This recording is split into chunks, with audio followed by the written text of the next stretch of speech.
Chapter 701. The official yamens of the Qing kingdom could all be used to hold prisoners. In Jingdo, there were even more such places.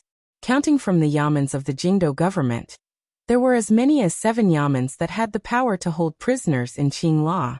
The criminals who were truly involved in court politics, as well as those who had committed the most heinous crimes, were often held in the prison of the Ministry of Justice, the walls of the Supreme Court, and the prison of the Overwatch Council. This was what the common people saw as an abyss and the so-called celestial prison that always appeared in books and stories. Ever since the Overwatch Council was built, this special organization directly under the emperor had played a powerful, sinister, and terrifying role in court politics.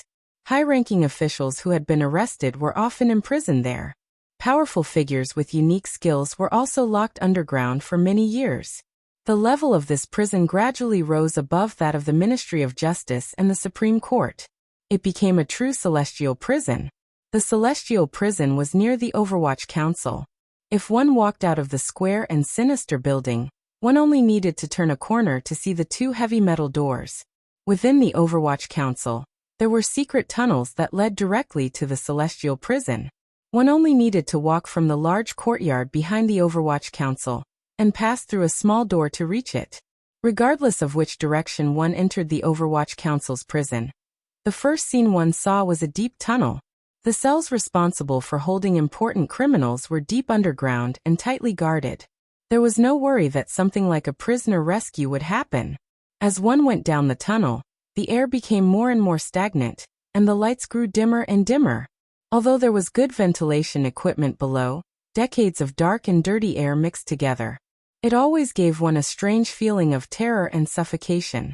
Following the tunnel down to the deepest part, one passed through a few layers of common prison cells and arrived at the lowest cells of the Overwatch Council. The security there was the tightest. What was different today was that the expressions of the officials of the 7th Bureau responsible for guarding the celestial prison were unusually complicated.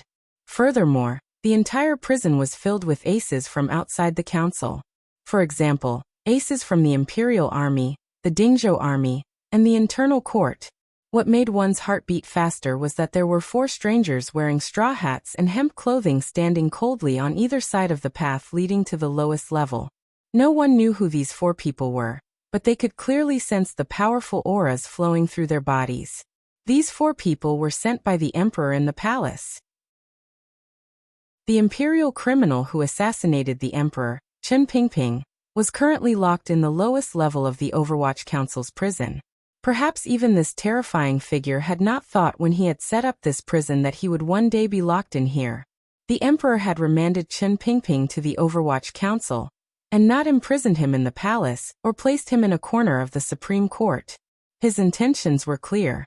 If the Overwatch Council truly pitied him, the old director, and was willing to save him at all costs, then staying in this prison would allow him to see more clearly the thoughts of the officials of the Overwatch Council.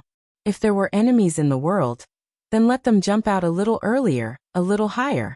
From the first day he sat on the throne, the Qing Emperor had acted according to this method, including the siege of Dong Mountain 3 years ago, and the Jingdo Rebellion. All of them were like this. This method of self-confidence to the point of arrogance and paranoia to the point of inducement was probably something only the emperor, a strange creature at the pinnacle of both worlds, would dare to use. However, the emperor had not expected that the nether fire in the heart of the Overwatch Council would be extinguished by Chen Pingping, who was close to death, with one finger. Thus, the tens of thousands of Qing elite troops stationed outside the Overwatch Council were not of use. The aces forcefully stationed in the 7th Bureau's prison watched their surroundings warily. They still had not found any signs of rebellion in the Overwatch Council. The underground was damp and dark, but there were no traces of moss on the stone steps or walls. It looked like the 7th Bureau of the Overwatch Council had taken great care of this place.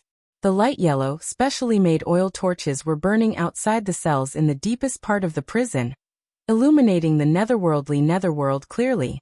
The lowest level only had 2 prison cells. They had been cut from the granite underground. No one knew how deep or thick the walls were. Right in front of the cells was a heavy metal door. Compared to the 2 metal doors at the entrance to the prison, it was not much thinner. This was the most sinister place in the Qin kingdom. Not many people had the right to be locked up here. Counting from the decades since the Overwatch Council had been built, only one person had been locked up in this cell on the deepest level of the netherworld. That person's name was Xiao En. He had been locked up for decades. Today, Chen Pingping was also locked up here. The metal door to the prison cells was not closed. The light from the fire shone in. One could clearly see all of the arrangements in the cell. There was a bed, a basin of water, and a few other things. It was not as one would imagine, with only weeds, rats, and mud. On the contrary, this cell was very clean. It was just too clean and simple. There wasn't even a cockroach to be seen. Chen Pingping lay on the bed and breathed slowly. His eyes were tightly closed. His grizzled hair fell messily to the side of his face. Although the wound on his chest had long been bandaged and healed by the imperial doctor, he had lost too much blood. It made this old man's face pale. His breathing seemed to be very laborious. Each time he inhaled, it made his somewhat shriveled chest like an aging machine. After struggling a few times, a sound like broken bellows came from his throat. On the long wooden bench outside the cell sat 4 people in order: Yan Bingyun, He Zongwei, the eunuch, and the imperial doctor. These 4 people would continue to watch this old man. They would ensure that he would not die. They would ensure that he would not escape. They would ensure that he would remain in his current state of semi-consciousness and near death. They would endure until the court conference tomorrow, when his crimes would be decided. In front of the royal palace, under the gazes of tens of thousands of people, he would receive the emperor's anger. Yan Bingyun's face was slightly pale. He quietly watched the old man on the bed. No one knew what he was thinking. He Zongwei glanced at him with an indifferent expression. He was not very worried. At this time, the Overwatch Council's celestial prison was completely under the control of the military. Even if there were any unstable elements within the Overwatch Council, it was impossible to kill their way to the lowest level and rescue Chen Pingping without a leader. Looking at Chen Pingping's dying body, He Zongwei furrowed his brows and felt a glimmer of coldness. The beginning of this matter was because of his fear of Fan Xian. The conclusion of this matter had nothing to do with him. His thoughts were slightly perplexed and stern. He didn't know how long it would take for him to reach the end if he continued down this dark path. Even if he reached the end, would he be like the old cripple in front of him, and still be unable to die with a full body? However, He Zongwei had to continue. From the moment the emperor took a liking to him, and had him stand against Fan Xian, he could no longer retreat. That was why he had cried out in shock in the palace. He had to make sure that Chen Pingping and the Overwatch Council's crimes were real. Only then could Fan Xian, who would not return to the capital in the future, go crazy because of Chen Pingping's cruel death. All of the civil and military officials in the Qin court were worried that Fan Xian would go crazy. However, He Zongwei hoped that Fan Xian would go crazy. If Fan Xian was truly so cold-hearted and did not care about Chen Pingping's death, and the humiliation the Overwatch Council had suffered under imperial power, then he would still be the insufferably arrogant Duke of Danbo, who stood above tens of thousands of people. Such a vicious and cold Duke of Danbo was not an enemy He Zongwei wanted to face.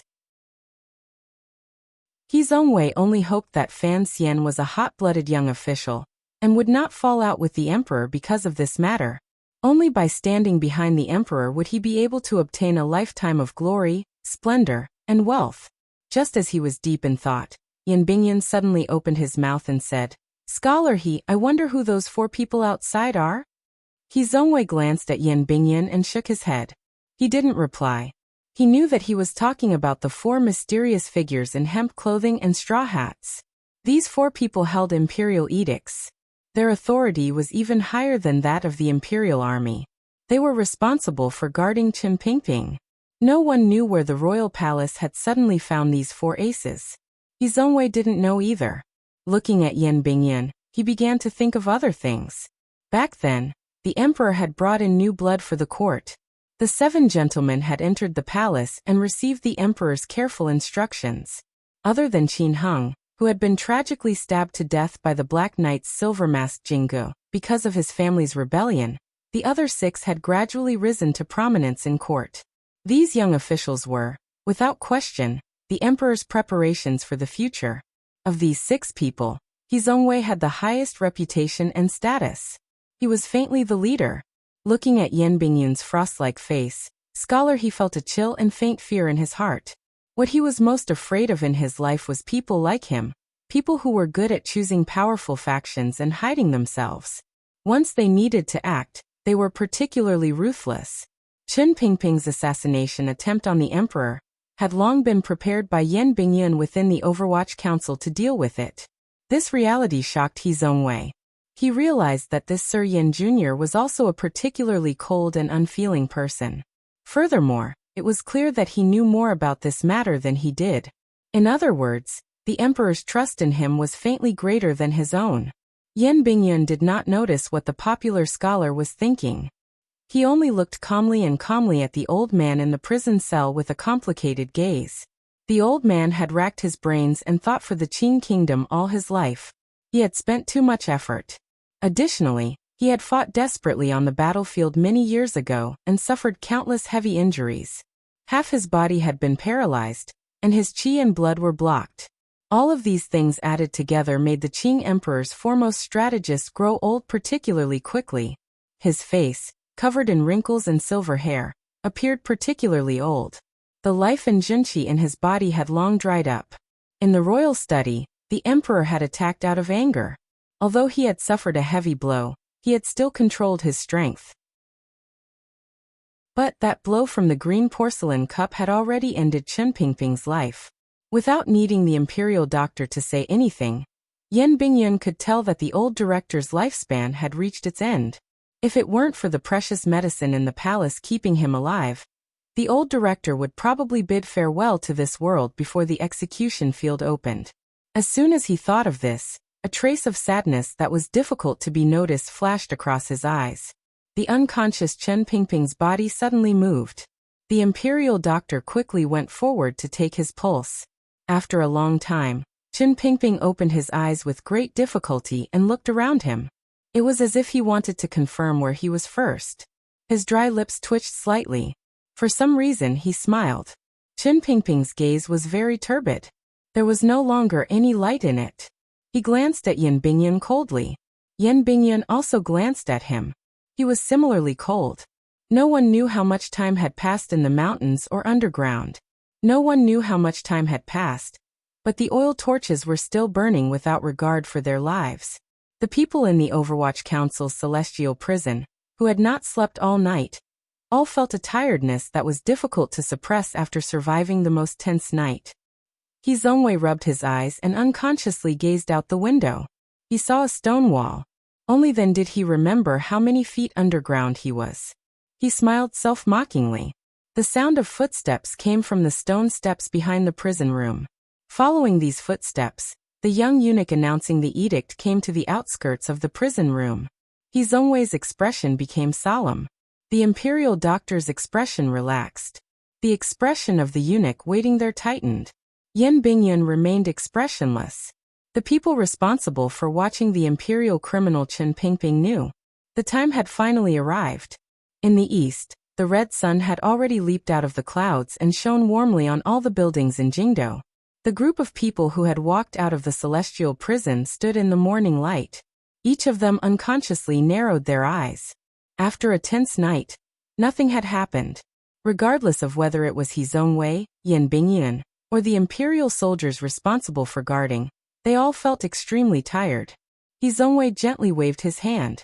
Under the protection of hundreds of fully armored imperial soldiers, a black carriage stopped at the door of the celestial prison. Chen Pingping, still lying on the stretcher, was lifted up again. Yan Bingyun narrowed his eyes and looked at the brilliant royal palace. He knew that the court conference had already begun. The officials of the various ministries were presumably in Taiji Palace angrily denouncing Chen Pingping's treasonous behavior. The crimes the civil officials had prepared for many years finally had a chance to be placed around that old dog's neck. The imperial criminal Chen Pingping was carried out of the celestial prison and headed toward the path of death. The soldiers around him solemnly and nervously assigned the tasks of guarding. Yan Bingyun and his most trusted Overwatch Council subordinates were at the very back. Then they heard a piece of news. The old servant who had been by Chen Pingping's side for decades and had driven the carriage to take Chen Pingping back to the capital, had also been imprisoned in the Overwatch Council's celestial prison last night. Knowing that the master he had served for decades was about to enter the execution field, the old servant slammed his head against the wall and killed himself in the cell. Fresh blood covered the walls. Hearing this news, Yan Bingyun's eyes became slightly wet, but he forced it down. Raising his face, he no longer looked at the royal palace to prevent tears mixed with complicated emotions from flowing down in front of so many people. He raised his head and saw countless rain clouds arrive out of nowhere. They quickly piled up in the sky above Jingdo, and completely blocked out the red sun that had just risen. A patch of darkness enveloped the buildings and trees in the city. Another bout of autumn rain was about to fall. Chapter 702. The bleak autumn rain fell naturally. The green trees on either side of Jingdo's streets and alleys had not had time to dye their leaves yellow. They could only helplessly throw down a few fallen leaves to prove the coldness of the autumn rain and the strength of the autumn wind. The rain slowly moistened the earth, but it annoyed the commoners who worked hard to make a living in the marketplace. They didn't like the waves of coldness their bodies felt. The red walls of the palace did not feel anything. They did not know whether it was cold or warm. They only silently and indifferently welcomed the wash of the rain. The rain drenched the majestic royal palace walls, making the bright red color grow darker and darker. It was like a bloodstain that was about to congeal. The deep palace gate was slowly opened with a creaking sound. The newly repaired brass nails on the big wooden gate were shining brightly. More than 100 officials walked out in a line with complicated expressions. Under the lead of the guards of honor, they walked along the imperial road to the depths of the square, and lined up on both sides. These were all officials of the Qing court. They were responsible for all the affairs of the people in this country. In such weather and atmosphere, they could only be silent observers. The eunuch of the eunuch cracked his whip 3 times. Somewhere in the corner tower of the royal palace, there was a faint drumming sound. It made a buzzing and trembling sound and struck the hearts of everyone on the royal palace. The court conference had already ended. There was only one matter dealt with in the court conference. It was deciding on the crimes of the previous director of the Overwatch Council, Chen Pingping. Many Qing commoners gradually walked into the streets and alleys around the royal palace. These commoners wore clothes of different colors and carried different smells of nobility and commoners. Summoned by the drumming in the royal palace, they slowly walked toward the square in front of the palace. More and more people gathered. Gradually they filled the entire expansive square. They were as dense as ants. Before the sky had even brightened, the Jingdo government and various yamens had begun to beat gongs and drums everywhere. They put up notices to inform all of the people of Jingdo of what would happen today. As long as the tip of the knife did not land on their bodies, these commoners were always interested in watching a show. Particularly since everyone knew that the official about to be executed by the emperor was the mysterious and unfathomable director of the Overwatch Council, Chen Pingping. All of the commoners' interest grew even stronger. The Overwatch Council's reputation among the Qing people and officialdom was too resounding. Their image was too sinister and terrifying. Not many people had actually seen the old director in the wheelchair. Everyone surrounded the square. They wanted to see if this figure was truly as the legends said, with 3 heads and 6 arms, covered in black fog, and like a demon. Particularly since they knew that this demon of the Overwatch Council was not satisfied with the emperor's punishment, and had deranged in the palace to assassinate the wise, martial, and benevolent emperor of the Qing kingdom. All of the people felt an anger from the bottom of their hearts. They wanted to see with their own eyes how this evil person would be burned into a puff of black smoke under the light of imperial power. For decades, the Overwatch Council had always been famous for being mysterious and sinister. Although it had always targeted the officialdom of the Qing kingdom, its actions were ruthless and its methods terrifying. Offending the civil officials meant offending the scholars and officials under heaven, as well as offending the opinions under heaven. Thus, the Overwatch Council's reputation among the people had always been terrible. In the legends of the people, the Overwatch Council was a sinister yamen that ate people without spitting out their bones. It was best at forcing confessions, extorting confessions, and killing people like scything flax. Perhaps the Overwatch Council truly had many methods that could not see the light of day, but how much of Jingdo, the Qing Kingdom, and the people under heaven knew? It was nothing more than a rumor. Although a dazzling Sir Fan Jr. had appeared in the Overwatch Council and slightly diluted some of the Overwatch Council's dark aura, he had only been in charge of council affairs for a short time. It was not enough to change the deeply ingrained impression of the Overwatch Council among the people. After all, there were not many things that the Duke of Dambois, Fan Xian, could change. The admiration and respect the Qing people and scholars had for Fan Xian was mostly concentrated in his personal image that stood in the clouds. Their opinion of the Overwatch Council had not changed much.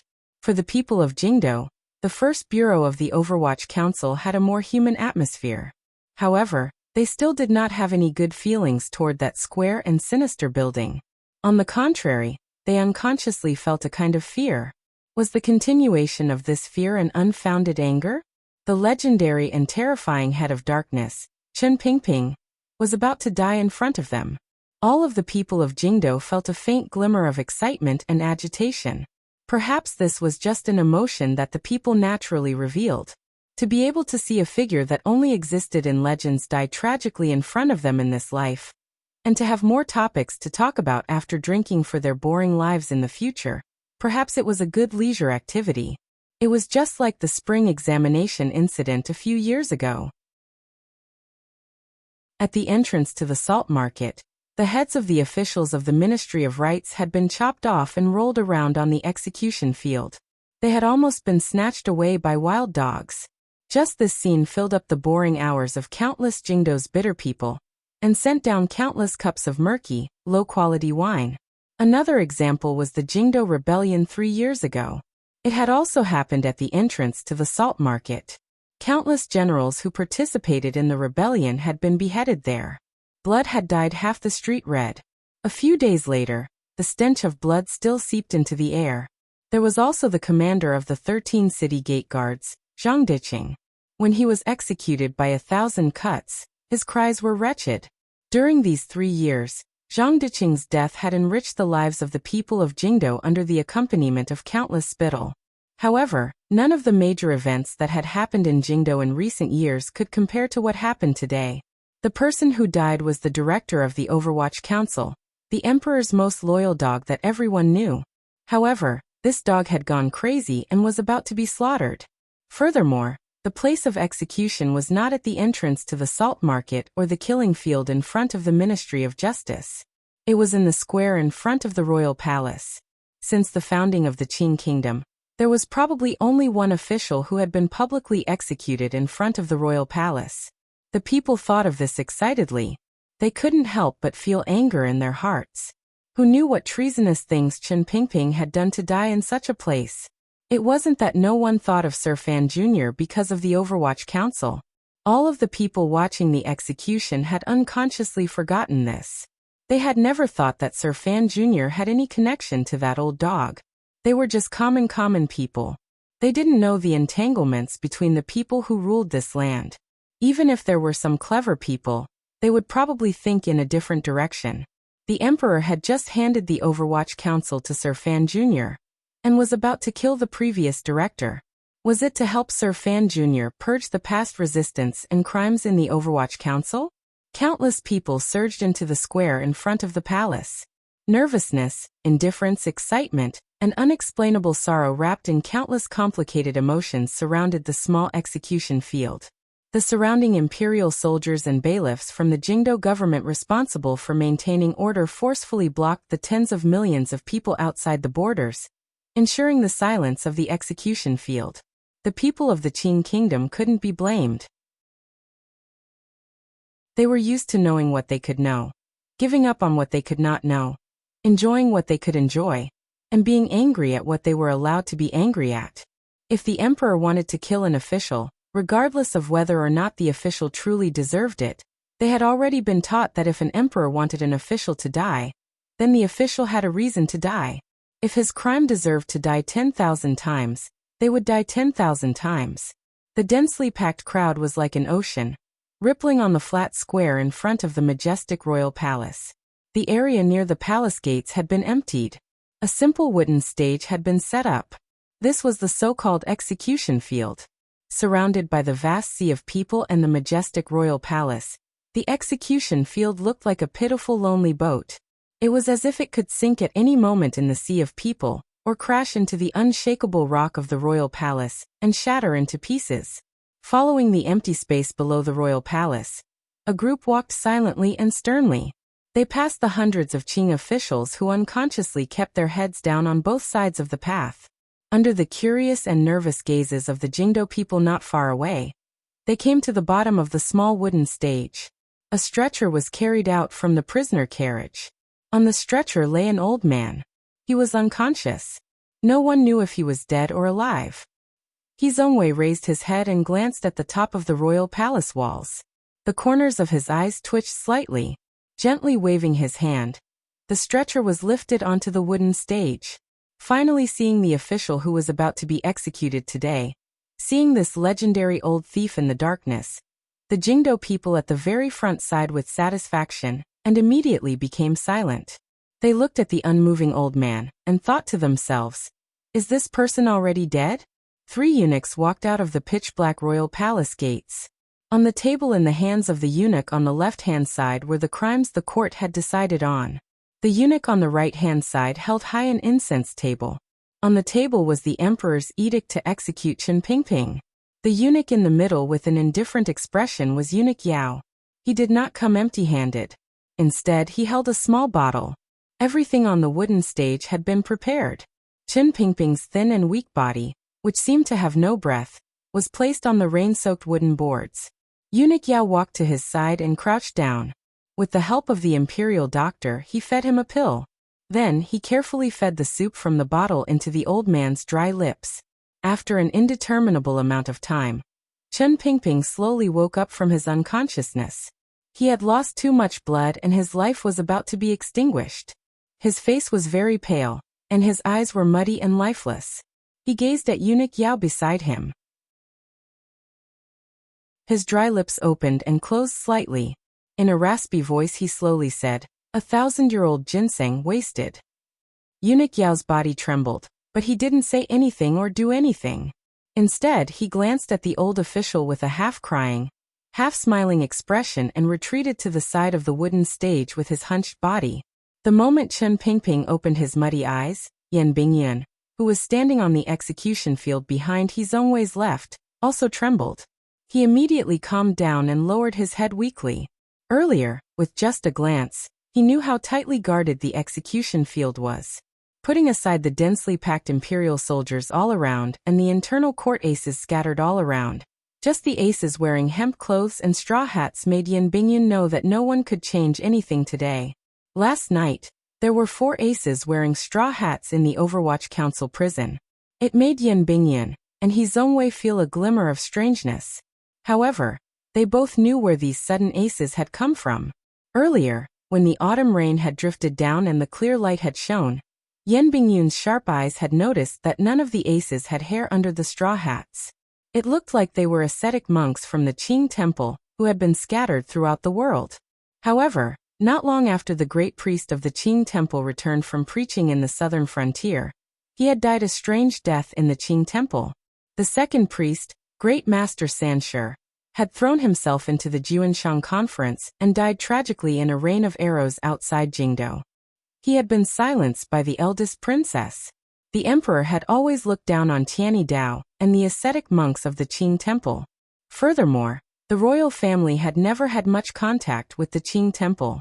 Why had the ascetic monks of the temple suddenly appeared together in Jingdo, in front of everyone, and in the execution field where Chen Pingping was about to die? Yan Bingyun lowered his head and thought. It was not until now that he knew that the emperor had not only reached the peak of imperial power, but even the Qing temple had become a powerful weapon in his hands. Thinking of this, he couldn't help but sigh faintly in his heart. Suddenly, a mountain-like cry rang out. He immediately raised his head in shock. A wooden frame was erected on the execution field, and Chen Pingping's skinny body was tightly tied to it. The old man's clothes had all been removed, revealing his pale body. Due to his many years of disability, the area below his chest and abdomen looked especially thin and small. In the cold autumn rain he looked especially desolate and pitiful. The rainwater hit the skinny and lifeless body, then slowly dripped down, returning to the ground. The cry from the square earlier was the Jingdo commoners watching the execution finally seeing the raised torture rack, and the treacherous official tied to the rack. Their cries exploded like a mountain, ringing out in all directions like a wave. However, this shout quickly turned into silence.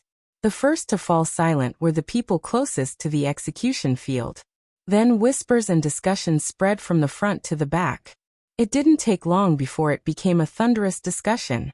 It was unknown if there was a deity in the heavens issuing an order, but everyone in the imperial city became quiet at the same time. The place where tens of thousands of people gathered at the same time became deathly silent. It was so quiet that the people at the very back could hear the rustling sound of the straw rope binding Chen Pingping's body, and the wooden stake grinding against each other. Not only were these people shocked, but the imperial army, the officials supervising the execution, the eunuchs in the palace, and a small number of Overwatch Council officials all looked at the old man's body on the torture frame with shock. Tens of thousands of gazes were all on the old man's thighs. There was nothing there. The old director of the Overwatch Council, Chen Pingping, whose dark name was known throughout the world, was a eunuch. There was silence. Tens of thousands of gazes and countless emotions. Some were pity, some were disdain, some were shock, and some were loathing. Yan Bingyun's body finally began to tremble uncontrollably. He lowered his head rigidly.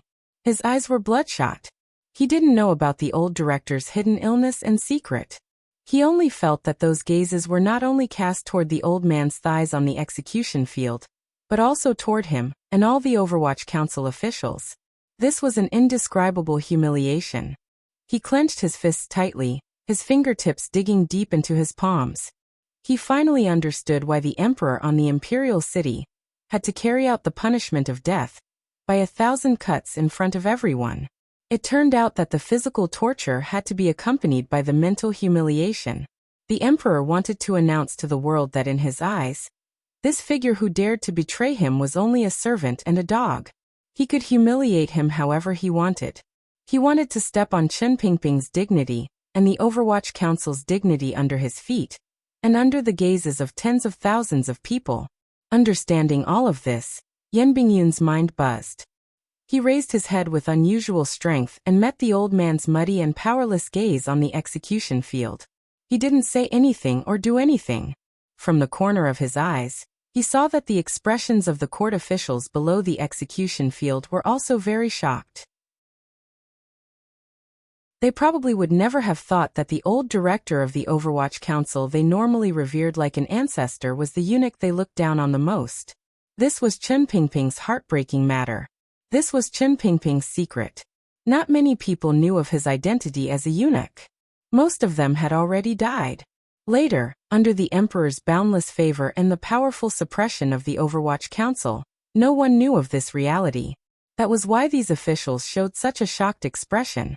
But other than shock, a sliver of disdain appeared on their faces. Human emotions were always this strange. Before the court had sentenced him and they had left the palace to watch the execution, these officials still had a solemn expression on their faces. They still maintained a trace of respect and fear towards Chen Pingping who was about to die. But now these emotions had all disappeared. Eunuch Yao accepted the scroll from the eunuch beside him, and forced himself not to look at the old man on the rack beside him. In a trembling voice, he began to read out the 13 crimes that the court had decided on regarding Chen Pingping. The autumn rain hit the execution field. Eunuch Yao's heart was also incomparably cold. A kind of sorrow that was difficult to suppress began to rise in his heart. However, he had to continue his work. 1. On the 12th day of the 4th month of the 7th year of the Qin calendar, the traitor secretly sent drugs into the palace and caused chaos in the palace. 2. The traitor repeatedly instigated, using seduction to bewitch the emperor and enticing the princes with benefits, causing me and my son to turn against each other. This is a great rebellion. 3. The traitor used the Hanging Temple to have the head of the 6th Bureau of the Overwatch Council plot to assassinate me. Afterward, he assassinated Commissioner Fan in Jingdo. 4. The traitor colluded with the rebel Qin Yi, stole military crossbows from the palace treasury, and assassinated the imperial envoy in the valley outside Jingdo. 5. The traitor used assassins to enter the palace and assassinate the third prince. The 13 major crimes were the charges drawn up by several major departments yesterday, but the first 7 were personally written by His Majesty. It was precisely because these crimes of Chen Pingping were read out at the court meeting that the ministers knew that the old director had actually committed so many treacherous and heinous evil deeds. Even the scholars Xu and Hu, who had been prepared to beg for mercy with their lives, couldn't help but shut their mouths with pale expressions. The last 6 crimes had been decided by the 6 departments. They were just crimes of taking land and bullying men and taking women. Compared to the 7 crimes in front, they appeared too common. However, no matter which one of these 13 crimes, it was a road to death. All 13 crimes added together, as Eunuch Yao's voice, forced out by his internal strength, rang out in the square in front of the royal palace and floated into the ears of all the spectators in the autumn wind and rain. The strange silence was immediately broken. Countless buzzing sounds of discussion and angry cursing rose in the sea of people. Originally, there might have been many commoners who had come to watch the execution nervously and with complicated emotions. As these crimes rang out in front of the royal palace, the gazes turned toward Chen Pingping became indifferent. Of course, the emperor was going to execute such a deranged criminal by 1,000 cuts. Kill him. Someone in the crowd took the lead and yelled. Immediately, the crowd became excited. The cries of kill rang through the sky. On the execution field, Chen Pingping's expression was indifferent. The 1,000-year-old ginseng soup had woken him up, but could not save his life. It was as if he had seen through everything. There was only calmness in his indifferent and lifeless eyes. The autumn wind and rain were chilling and chilling. His face was pale, and his lips were black. It was as if he could not hear the deafening cries of kill in front of him. He only turned his head with difficulty as if he wanted to take one last look at the person on the palace walls who had always been victorious and always victorious. As if feeling his thoughts, the wooden frame turned slightly, giving his muddy gaze the opportunity to see the royal palace. On the tall palace walls, the Qing emperor, wearing a black and gold dragon robe, stood alone under the eaves, right in the center. There was no one beside him. The eunuchs and serving girls had all been chased far away. The third prince, who had been forcefully brought here by the edict to watch, was looking at his father's expression from a distance with a pale face. The emperor stood very high and far away. His figure was very small. However, in Chen Pingping's muddy eyes, he was still very clear. The lonely emperor looked indifferently at his old comrade, surrounded by a sea of people on the execution field. There was not a glimmer of emotion in his eyes. However, this kind of indifference was more terrifying than hatred, and made one's hair stand on end. Most of the steel balls in his body had been taken out last night. However, the knife wounds on his body were still bleeding and hurting. The blood stained the black and gold dragon robe, but nothing could be seen. The emperor's face was only slightly pale. There was no sign of pain. However, he looked at the wretched-looking old comrade at his feet, and had the desire to make him feel even more pain. The emperor nodded gently. The third prince, who was about 100 feet away from him, had his hands on the wall of the palace. His face was pale, and he subconsciously tightened his grip on the wall. After a long time, the third prince called out in a trembling voice, "Execute." This yell forced Li Chengze, a young man who had been cold and ruthless since childhood, to the verge of tears. He knew why his father had him yell this. The yell on the palace walls stopped. Eunuch Yao began to read the last edict. It was the edict the emperor had personally written last night. "I have known you for decades and have entrusted you with many responsibilities. However, you have deeply betrayed my heart. It is very painful, very painful. For all kinds of crimes, the 3 departments will jointly investigate. Death by 1,000 cuts. I do not hesitate. According to the law, family members over 16 will be beheaded, and those under 15 will be enslaved. Today, the crimes are only limited to you, and the rest will not be questioned." The edict spread clearly through every inch of the royal palace. Every drop of rain, every wisp of autumn wind. It was indifferent and resolute. The emperor did not mention the crimes. He only said that his heart had been betrayed, and that he did not care about the pain. He did not show mercy outside the law and did not blame the eunuch's family. The deep pain made one's heart palpitate and their emotions dim. These hypocritical words landed in Chen Pingping's ears. He only smiled slightly and allowed the rain to seep into his dry lips. He lowered his head and no longer looked at the emperor on the palace walls. The execution began. The fishing net tightly covered Chen Pingping's thin body. With great difficulty, he used the mesh to protrude the skin and flesh on his torso. A small, specially made knife trembled as it fell down and slowly cut down, separating this piece of flesh from the old man's body. This was the first cut. A mountainous cheer came from below the execution field. The blade of the knife left the mesh. A piece of flesh fell to the ground and was immediately picked up by an official of the Ministry of Justice. Strangely, the wound in the eye of the net was somewhat pale and dry, but not much blood flowed out. It was as if the blood in this thin and weak traitor's body had already flowed out, and his essence blood had long been sacrificed for something. The executioner holding the knife was an old official of the Ministry of Justice. Although he had already drunk 2 jars of strong alcohol, he still could not stop his hands from trembling.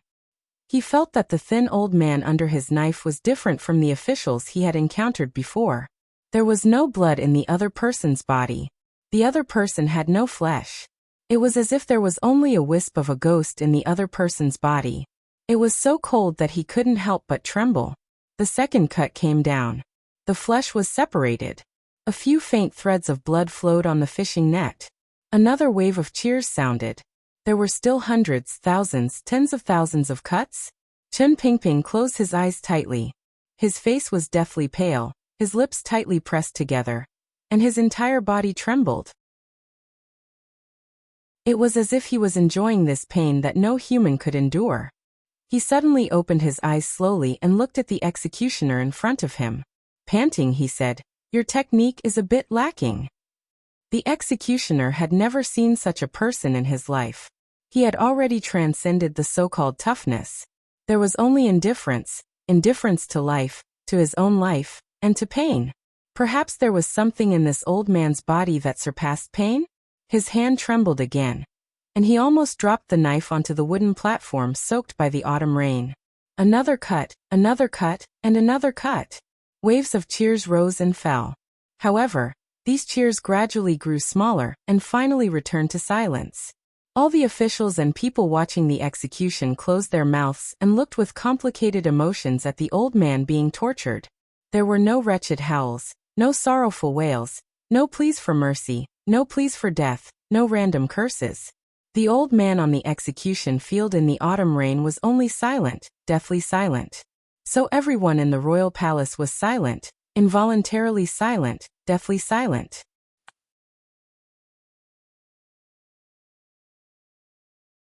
Chapter 703. A few days ago, the last remnants of summer heat still lingered on this land. The first autumn rain had not had time to fall. Only in the morning and dusk did the wind under the dim sun have a clear sense of autumn. It passed through the hills, forests, and fields and blew.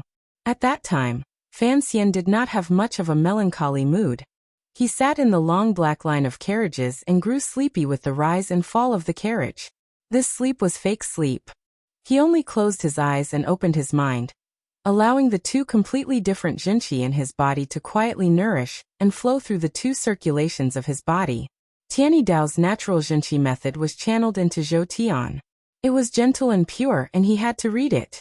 What he truly relied on, that powerful tyrannical jinqi, moved through every part of his body, strengthening his body and hammering his mind. The contents of the little booklet Sigu Jian had given him before he died were also firmly remembered by Fan Xian. On the way west to the capital, while he continued to temper his cultivation, he also tried to continue following the mysterious instructions in the little booklet. He opened his mind and sensed the yuanqi fluctuations that might or might not exist in the surrounding air. Perhaps it was because he was tired from the journey or because there was too much spiritual energy gathered on the shores of the East Sea. Fan Xian did not make much progress along the way. However, the speed at which he moved his mind and sensed the changes in the outside world increased greatly. There was not a day that he did not meditate and not a moment that he did not cultivate bitterly. This was probably the true reason why Fan Xian had the strength and status he had today. A gust of wind blew into the curtain of the carriage and made him narrow his eyes slightly. For some reason, his heart trembled slightly and felt a chill. It was as if he felt that something was about to happen in the world, something that was destined to affect him. What could it be? He narrowed his eyes and looked at the dusky mountains outside. Slowly dissipating the zhenqi in his body, he pulled his mind back from his surroundings. The Dongyi matter had basically been settled. His father had left Ten Family Village and returned to Danzhou. Jingdou was calm. Qin Pingping, that old cripple, should also be on his way home. Everything was proceeding according to the beautiful path that Fan Xian hoped for. Why did he have such an ominous feeling? Fan Xian's delicate and pretty brows furrowed slightly. After leaving Dongyi, the only thing that Fan Xian felt strange was the ambushes of the volunteer armies of the vassal states along the way. Although these hot-blooded people had come to assassinate a powerful official of the Qin kingdom with the intent to die, the defenses around Fan Xian were too strong. Additionally, the Great Prince had sent out a group of 1,000 people as guards. After a few days of attacks, the volunteer armies only left behind bodies and hot-blooded people before dispersing. What made Fan Xian wary was that the route of his return to the capital from Dongyi was very secretive. Even if someone found it in Dongyi, they would still need to know. If they wanted to, they would have these attacks and needed to set a powerful intelligence network. His heart jumped. He came to a cold conclusion. Someone within the Overwatch Council was sending intelligence reports to the volunteer army of Dongyi's vassal countries. This matter had begun after he had set a date to leave Dongyi. It looked like there were some powers in Jingdou who wanted to stop him from returning to the capital. More accurately, they only wanted to delay Fan Xian's return. What would happen in Jingdou? What matter had to do with him that they were determined not to let him return to Jingdou before it was over? Fan Xian's gaze grew cold. His body also grew cold. Unconsciously, he tightened the thin cloak around his body. There were only two people who could cause problems to appear within the Overwatch Council. One was the Emperor, and the other was Qin Pingping. Only these two people could delay his return to the capital.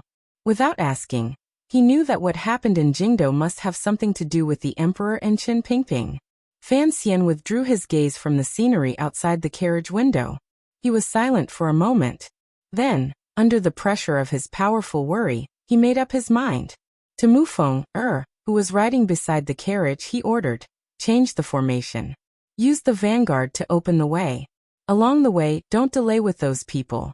Use the fastest speed to get back to Yanjing." Mufeng's heart jumped. He thought to himself that if they forcefully charged all the way back, many people would probably die. The drawback of speed was injuries. He glanced at Sir Fan Jr.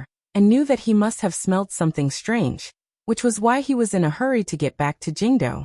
He didn't dare to ask. He quickly gave the order to advance at full speed to the long group returning to the capital. The sound of horse hooves was like thunder, and the sound of carriages was like metal. Just like this, they sped along the main road from Dongyi to the Qin kingdom. After traveling for less than an hour, the entire group suddenly slowed down. A warning arrow rang out in front of them. These days, the group escorting Sir Fan Jr. was used to ambushes everywhere, so it was not very shaken. However, the warning arrow was strange. It only rang out once and then stopped. Immediately after, a loud cry endlessly rang out from the front and back of the group. Safe. The Overwatch Council's cries for safe were short and quick. They were afraid that their colleagues behind them would accidentally injure the messenger. The messenger was too fast. It was so fast that the defense of the entire group could only glance at the token and not do anything else. Safe. When the last cry rang out beside Fan Xian's black carriage, a light gray figure also flew like a bolt of lightning to the side of the carriage. The group of carriages stretched on for a long time. This person's lightness was about the same as the speed at which an Overwatch Council official sent a message. It was truly shocking. As the leader of Fan Xian's personal guards, Mufeng held the hilt of his knife warily and looked at the travel-worn and haggard Overwatch Council official, who had just landed beside the carriage. This official's face looked unfamiliar, so Mufeng did not dare be careless. However, When he saw the token the official had been holding high in his right hand, his heart jumped. He made no move to stop him from entering the carriage. The Overwatch Council official, whose clothes had been torn beyond recognition, burrowed into Fan Xian's carriage and directly knelt down. In a raspy voice he said, "Director Chen has returned to the capital. It is unknown whether he is dead or alive." When this official's lightning-like and wind-like figure appeared beside the carriage, Fan Xian's eyes lit up. They grew brighter and brighter. He saw who the official with such swift movements was. It was the one he had missed for many years, the one he had been closest to in the past. Lao Wang. Watching the official enter the carriage, the light in Fan Xian's eyes gradually grew brighter and brighter. He laughed loudly. However, the laughter suddenly stopped because he heard what Wang Qinian said. The light and joy in Fan Xian's eyes quickly froze and became a ball of burning ice. It was terrifyingly cold and terrifyingly hot. Straightforwardly he asked, "From where? When?" Wang Qinian's chest rose and fell rapidly. As one of the two wings of the Overwatch Council, he had come from not far outside Dazhou toward the northeast. He had not rested for a long time, and was completely relying on the breath in his heart to support his exhausted body. Now that he had finally seen Fan Xian, he was almost unable to hold on. However, he knew that the question Fan Xian was asking concerned when the old director would arrive in Jingdou, and how much time Fan Xian had left. Thus he gave the answer straightforwardly. Fan Xian sat silently in the chair and closed his eyes. He then opened them. He had already calculated the approximate date Chen Pingping would be escorted back to the capital, as well as the time he would need to rush from this place to Yanjing, and then back to Jingdou. Would he not make it in time? The ball of cold fire in Fan Xian's eyes grew stronger and stronger. He looked at Wang Qinian kneeling in front of him and didn't say a word. The glimmer of joy from their long separation earlier was covered by a powerful resentment. Fan Xian had personally arranged the guards for Chen Pingping's return. Under the watch of the Overwatch Council, how could they be taken back by the Emperor? Fan Xian had no idea that everything that had happened in Dazhou was only because Chen Pingping wanted to return to the capital. He wanted to go back and ask the Emperor a few questions. Time was pressing. It was as if the mountain fire had already reached his eyebrows. With a cold expression, Fan Xian said to Mu Feng, by the carriage window, "All troops return to Dongyi. Tell the great prince, unless he has a personally written letter from me, never come back." From knowing that Chen Pingping was returning to Jingdou to Fan Xian giving his first order, it had only taken a moment. Fan Xian's first priority was to deal with the problem of this large group. Following that, he had to guard against the great prince, who currently had over 10,000 soldiers in Dongyi, to see if there would be any problems. After giving the order, the people below him would be responsible for carrying it out. Fan Xian did not say another word. He took out a bag of clean water from the compartment of the luxurious black carriage and tied it to his waist. He then rose and took a deep breath. The black carriage suddenly disintegrated. The wooden wall in front of it that was not covered in steel was instantly shattered into splinters. A black figure swept out of the carriage like a bolt of black lightning. The tip of his foot pushed off the horse's head. His entire body shot forward diagonally. A tearing sound rang through the air. Fan Xian treasured every minute and second. The tyrannical zhenqi in his body had been raised to its peak. The magic he had just comprehended also helped his body become more like a bird in the air. Using the flow of the air to speed forward, he turned his body into a black shadow. Like a bolt of lightning, the tip of his foot stepped on the heads of the Overwatch Council officials and floated away. In an instant, he was at the very front of the group. This was probably the ultimate speed Fan Xian could display.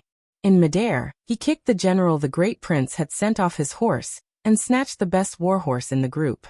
Immediately after, his finger swiped across and a clean steel needle pierced into the neck of the warhorse.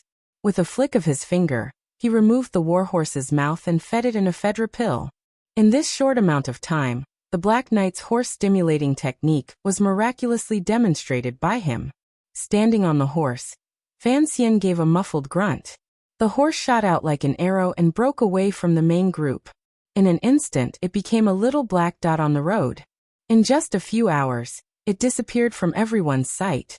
Everyone looked at this scene with their mouths agape. While they were shocked by the little duke's powerful cultivation, they were also extremely puzzled. What had happened in front of them that made the little duke so anxious? Mufeng had received Fan Xian's order, but he did not understand it. Why did they have to return to Dongyi? He unconsciously glanced into the carriage. He had already guessed who the unfamiliar official with the highest-ranking token of the Qinian unit was. Sir Wang Qinian was a legendary figure in the Overwatch Council.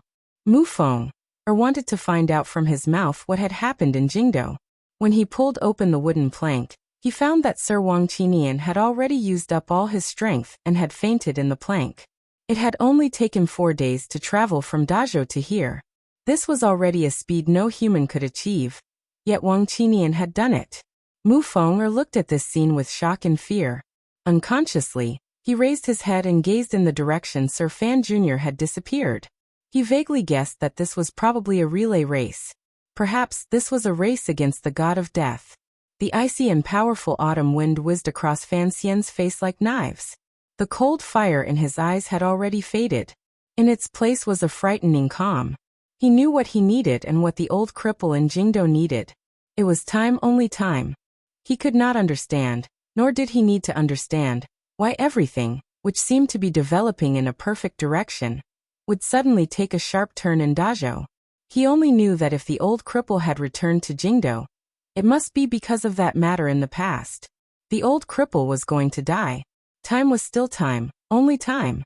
It burned Fan Xian's heart like a mountain fire. It washed against his heart like fine sand in an hourglass. Under the stimulation of the medicine, the warhorse's hooves were like clouds. Its breath was like thunder. Under the stimulation of the medicine, it maintained its fastest speed as it galloped along the road through the woods.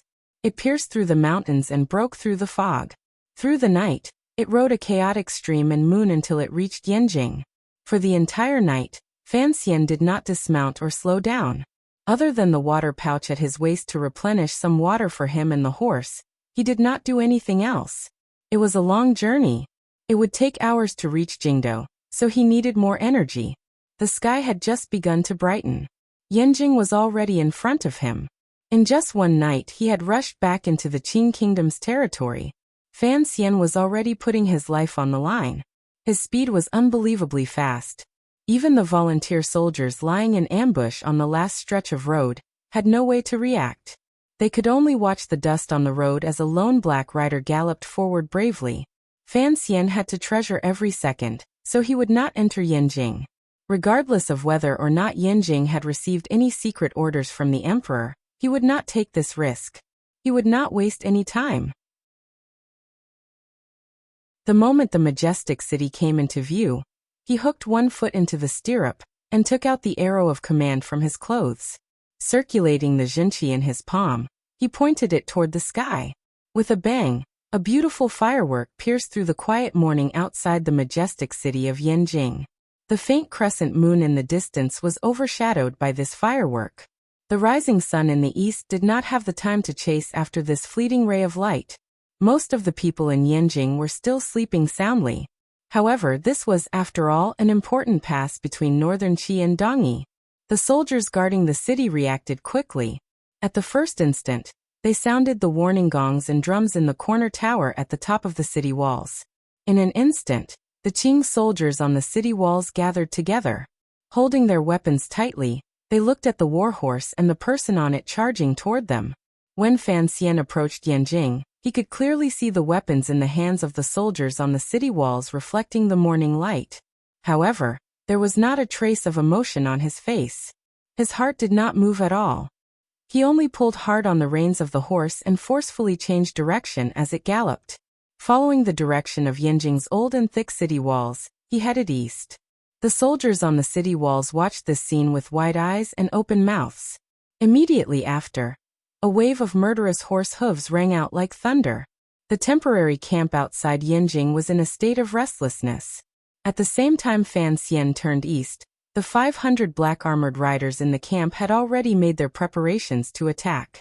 They charged out of the camp and met up with Fan Xian outside Yanjing's east city gate. The 500 Black Knights were within the Qing Kingdom's borders preparing to receive Fan Xian back to the capital. In the early morning, they saw the signal arrow that symbolized the Overwatch Council's most urgent order.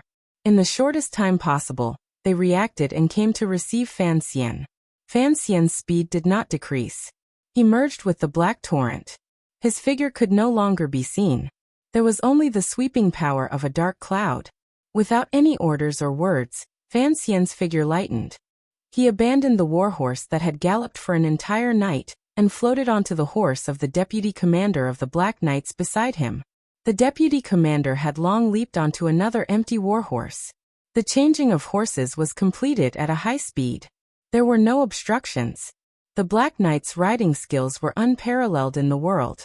The rumors were indeed true. However, the Black Knights' soldiers looked at the director's worried and cold expression. No one asked a question. They knew that something big had happened. Thus, they silently and valiantly followed Fan Xian's arrow and charged toward the plains in the east. With a sorrowful cry, the warhorse that had accompanied Fan Xian all night foamed at the mouth and fell to the ground, sending up dust. Its forelegs twitched slightly as it died from exhaustion.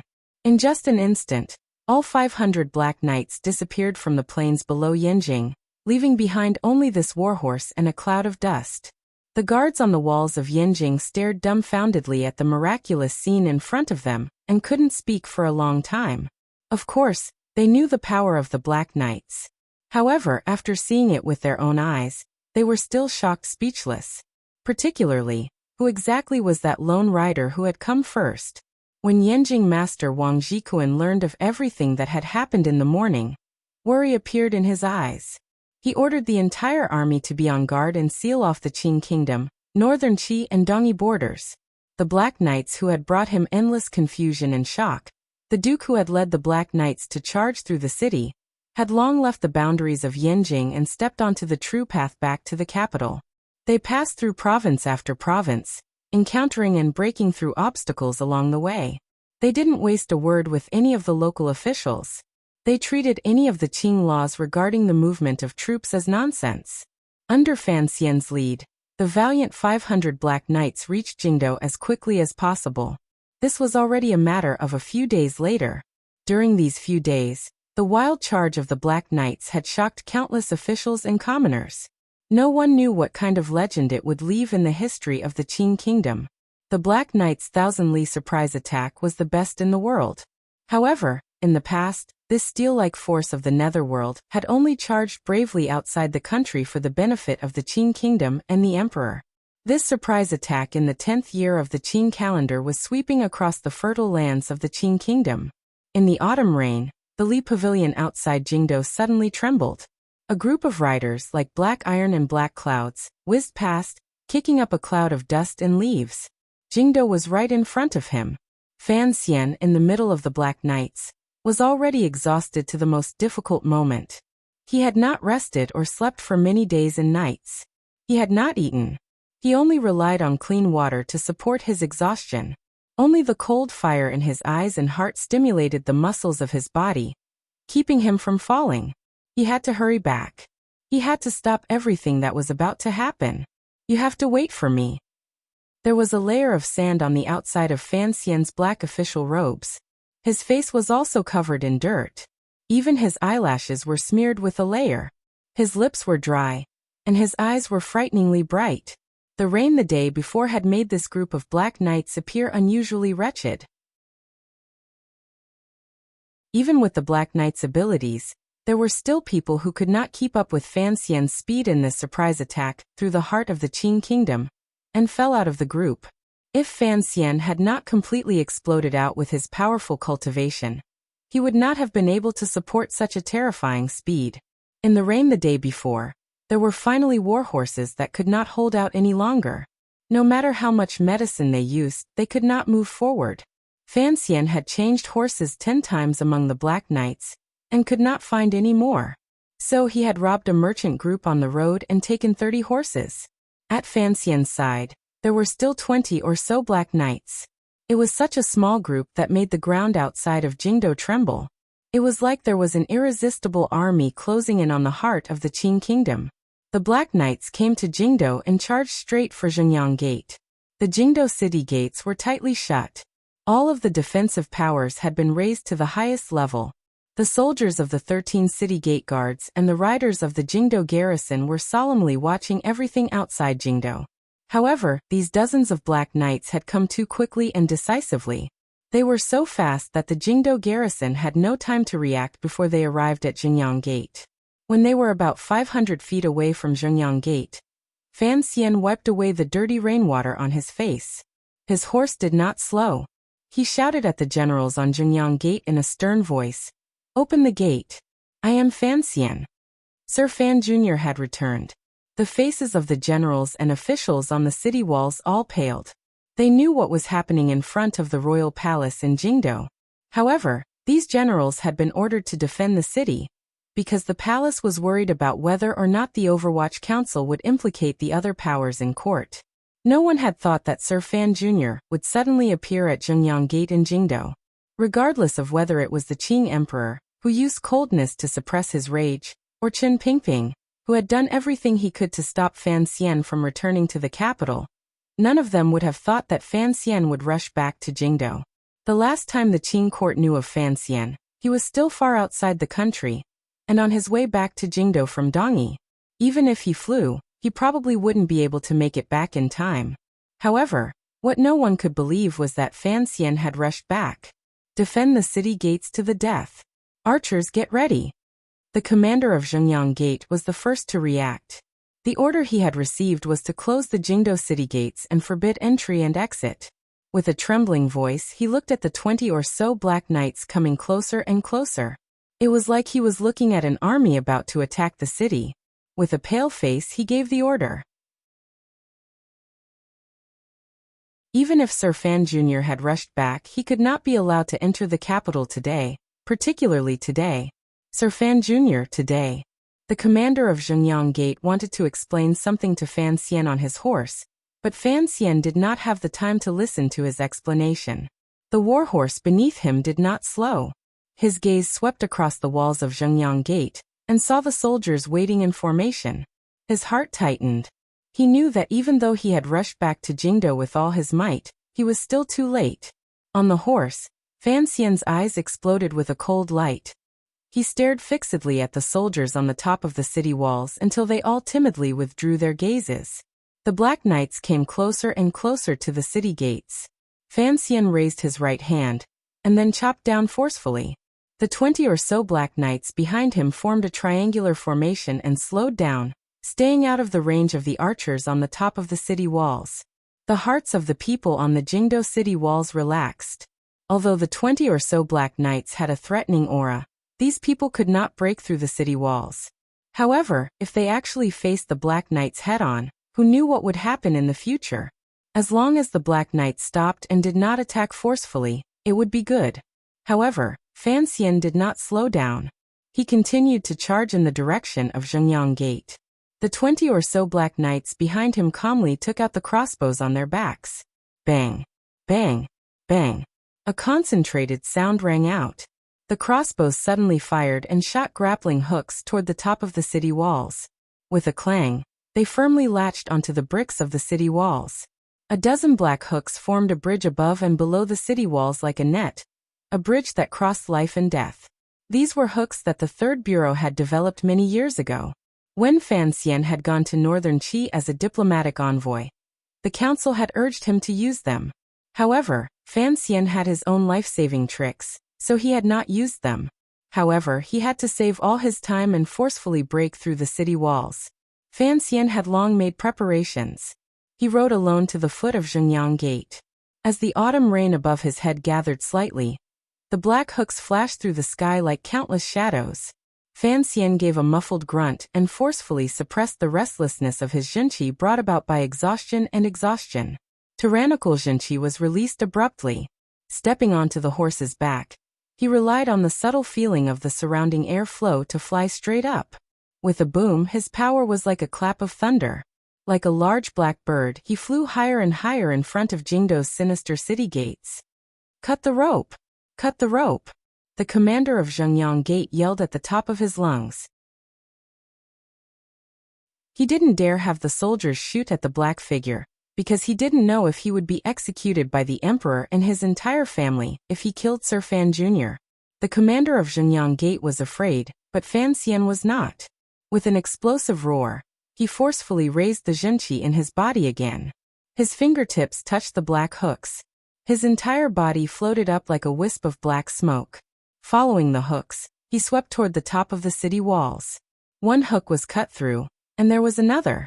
When a dozen hooks had been cut through at full speed by the soldiers of the 13 city gate guards, Fan Xian, covered in dust and exhausted, had already swept to the top of the city gates. There was a sharp flash of light. The Wei Emperor's sword he had always carried on his back was unsheathed. The tip of the sword pierced through the throat of the commander of Zhenyang Gate. Fresh blood sprayed out. Suddenly it swept back. The commander collapsed to the ground. Fan Xian swept past his body like a gust of wind. Using the price of 3 shallow wounds on his body, he broke through the valiant Qing army's defense on the city walls and flew down the long stone steps. The sword light flashed again. He immediately killed 3 people and stole a horse. Squeezing his legs, he followed the straight path in the direction of the royal palace. Fast. All of this could only be described as fast. It was faster than when he had dodged Wu Zhu's wooden stick on the cliff in Danzhou. It was faster than when he had broken into the royal palace and fiercely subdued the Empress Dowager. From the moment he learned of this news to now killing his way into Jingdou, Fan Xian had already displayed abilities that surpassed his realm. The fear in his heart made him unprecedentedly valiant and cold-blooded. Fresh blood was on his sword and body, but his expression did not change at all. He felt an unprecedented fear and panic in his heart. Looking at the situation in Jingdou, that person who should be waiting for him would probably not be able to wait for him. You have to wait for me. Fan Xian repeated it again in his heart. He allowed the autumn rain to hit his dust-covered face as he sped like crazy toward the royal palace. The royal palace was near, and the autumn rain was heavy. There were not many people on the streets. Where were the people gathered? Fan Xian thought with some confusion and fear. Then he heard waves of cheers and then silence. A death-like silence. The people in Jingdou could not hear the silence. Only Fan Xian could hear it. He heard it with great fear. The people in Jingdou only heard the sound of hooves in the silence. Clop, clop, clop. The people only heard the sound of hooves in the silence. Then, they saw the Black Knight charging like lightning. They saw the tattered and dirty black official's robes in the autumn rain, and the stern and murderous face of the person on the horse. The people watching the execution on the square in front of the royal palace suddenly became restless. Cries of surprise and wretched cries rang out at almost the same time. The ripples at the back of the sea of people were chaotic. Countless people were trampled and injured. The lone rider did not slow down at all. Instead, he charged directly and coldly toward the densely packed crowd. Those who could dodge did so. Those who could not were sent flying by the horse. In the autumn rain, the horse's hooves were unusually cold-blooded. The sea of people parted under the fear of death. They squeezed to the side with all their might, opening up a path that led directly to the small execution field below the royal palace for the rider. The imperial soldiers closed in. Their long spears were like a forest, pointing directly at the rider. Fan Xian flew up silently and passed through the forest of spears. In midair, his sword was already in his hand. Like lightning, he slashed out horizontally. With a number of swishing sounds, he sliced through a number of long swords and knocked down a few internal court guards. He had already swept into the air above the execution field. No matter what he did, Fan Xian's eyes remained fixed on the small wooden platform. He looked at the bloody, dying old man tied to the wooden frame. Fan Xian's gaze grew colder and more resentful. Then he heard the wind coming from all around him. Countless hemp-clothed shadows swept up and circled in the autumn rain like flying flowers, sealing off all of Fan Xian's paths. Fan Xian did not retreat or dodge. He received 3 palms on his chest and back. His sword also stabbed ruthlessly into the face of a hemp-clothed man, piercing viciously into his eye. Fresh blood and eye fluid spurted out at the same time, and mixed with the rain. He roared wildly and slapped out with his left hand. It was very tyrannical. There was only the sound of his wrist bones cracking. The hemp-clothed man on his left was shaken until blood flowed from his nose, mouth. With a slap, Fan Xian's feet finally stood on the wet wooden platform. He had paid a great price. The injuries in his body exploded out, and he spat out a mouthful of blood. He did not care. He only stared in a daze at the old man on the wooden frame. The old man who had been cut countless times and exposed to the eyes of the people to receive endless humiliation. With just one glance, Fan Xian knew that he had returned too late. He had no way of letting the other person continue to live. His dry lips opened slightly. He wanted to say something, but he couldn't say anything. The autumn rain fell and landed on the bodies of the old man and the young man on the wooden platform. There was a deathly silence all around. All of the imperial army, internal court aces, and powerful ascetic monks of the Qing temple surrounded the wooden platform tightly. Under the suppression of Fan Xian's powerful killing intent and suicidal methods earlier, everyone's bodies were stiff. No one could take a step forward. Fan Xian walked forward with great difficulty. Pulling off the ropes, he held Qin Pingping's thin body in his arms. He took off his black Overwatch Council robe, which was covered in mud and holes, and covered his body. Qin Pingping opened his eyes with great difficulty. His old muddy and messy eyes shone with a pure light. He was like a child. The old man was like a child curled up in Fan Xian's arms. It was as if he was afraid of the cold. I came back too late. Fan Xian held the thin body and felt the old man's warmth slowly ebbing away. His heart was filled with an unprecedented sense of defeat, despair, and sadness. A hopeless and helpless struggle is perhaps a kind of tragic beauty. Yesterday, I said that I loved Qin Pingping. In reality, I have never loved Fan Xian. I will explain this to everyone in detail in the future. However, Fan Xian today is the day I love the most in his life. Sadly, it is also the last day he and Qin Pingping will be together. I wrote based on my emotions and moved with it, whether it was happy or sad. I wanted to say that I would write less these days, but I couldn't stop my fingers. This is probably the time I have been most invested in these days. This kind of feeling is rare. I should treasure it.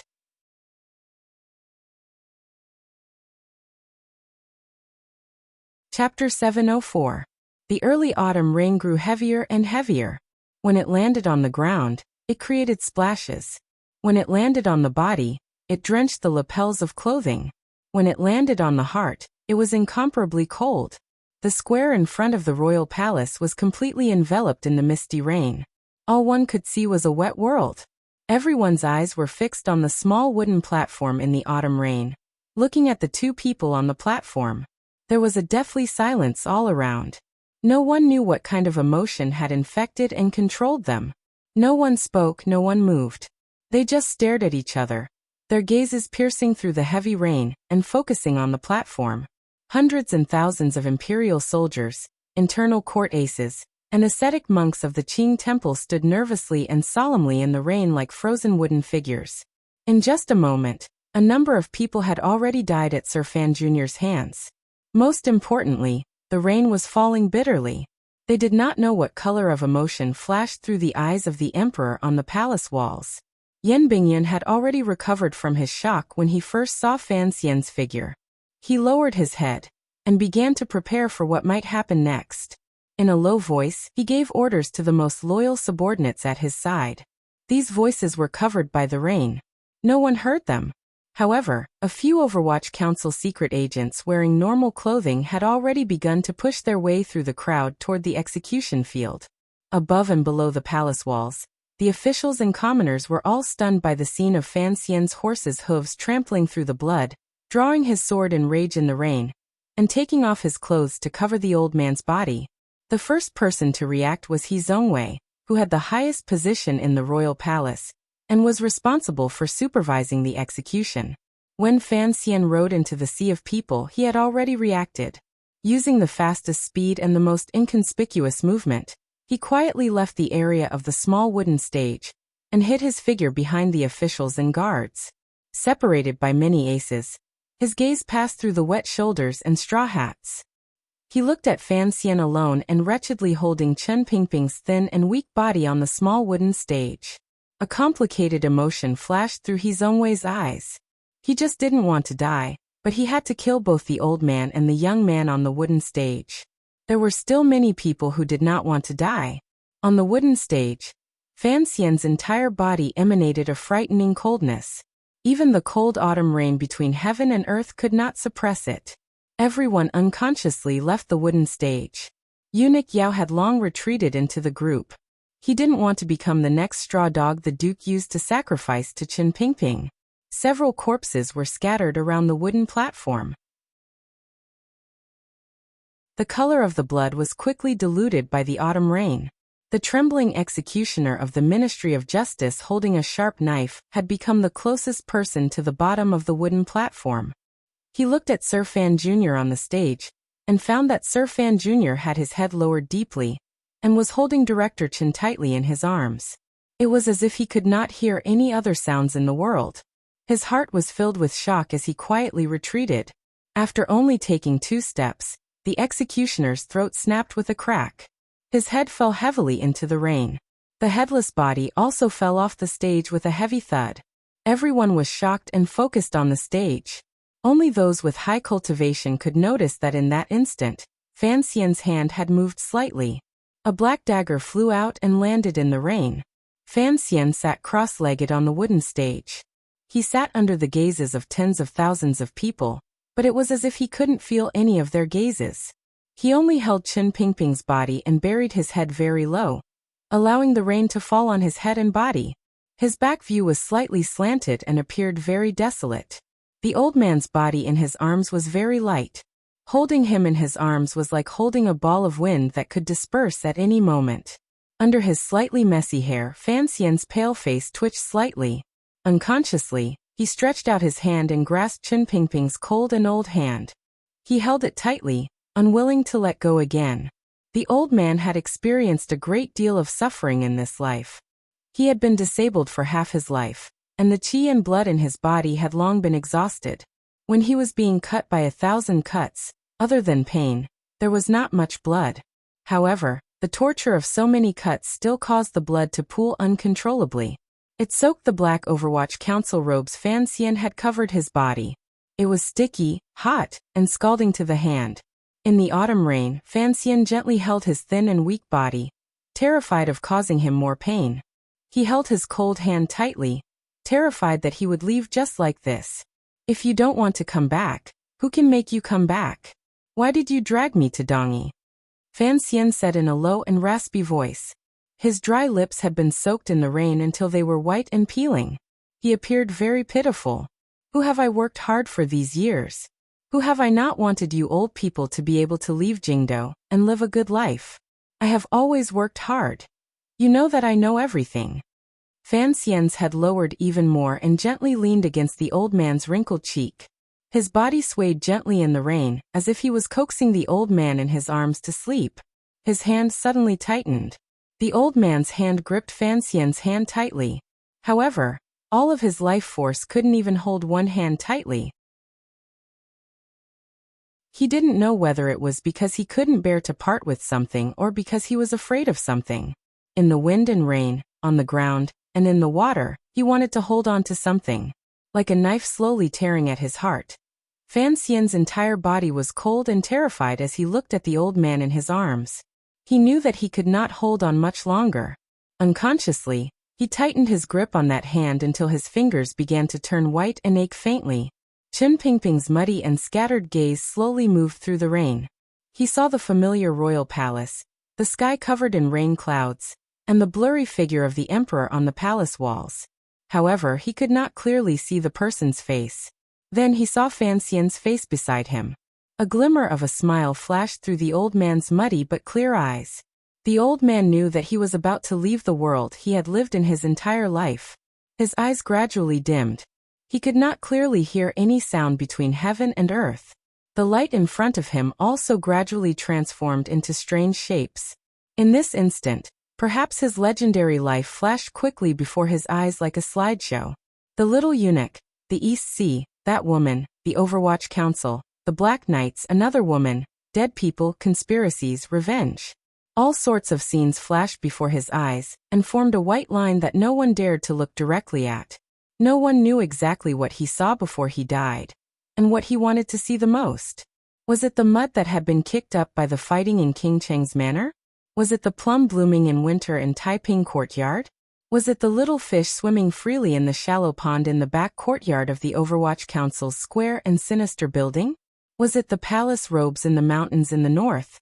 Or was it the little boy in Danzhou who had entrusted all of his emotions and hopes for the second half of his life? Amidst the sound of wind and rain, Chen Pingping suddenly heard some sounds. It was singing. It was a graceful and familiar song. It was a song he had heard countless times in Qin Garden. Those concubines were all beautiful. Those songs were all beautiful. The old man had risen and fallen in the darkness all his life. He was cold and cruel. But he had the most gentle desire to collect and love beauty.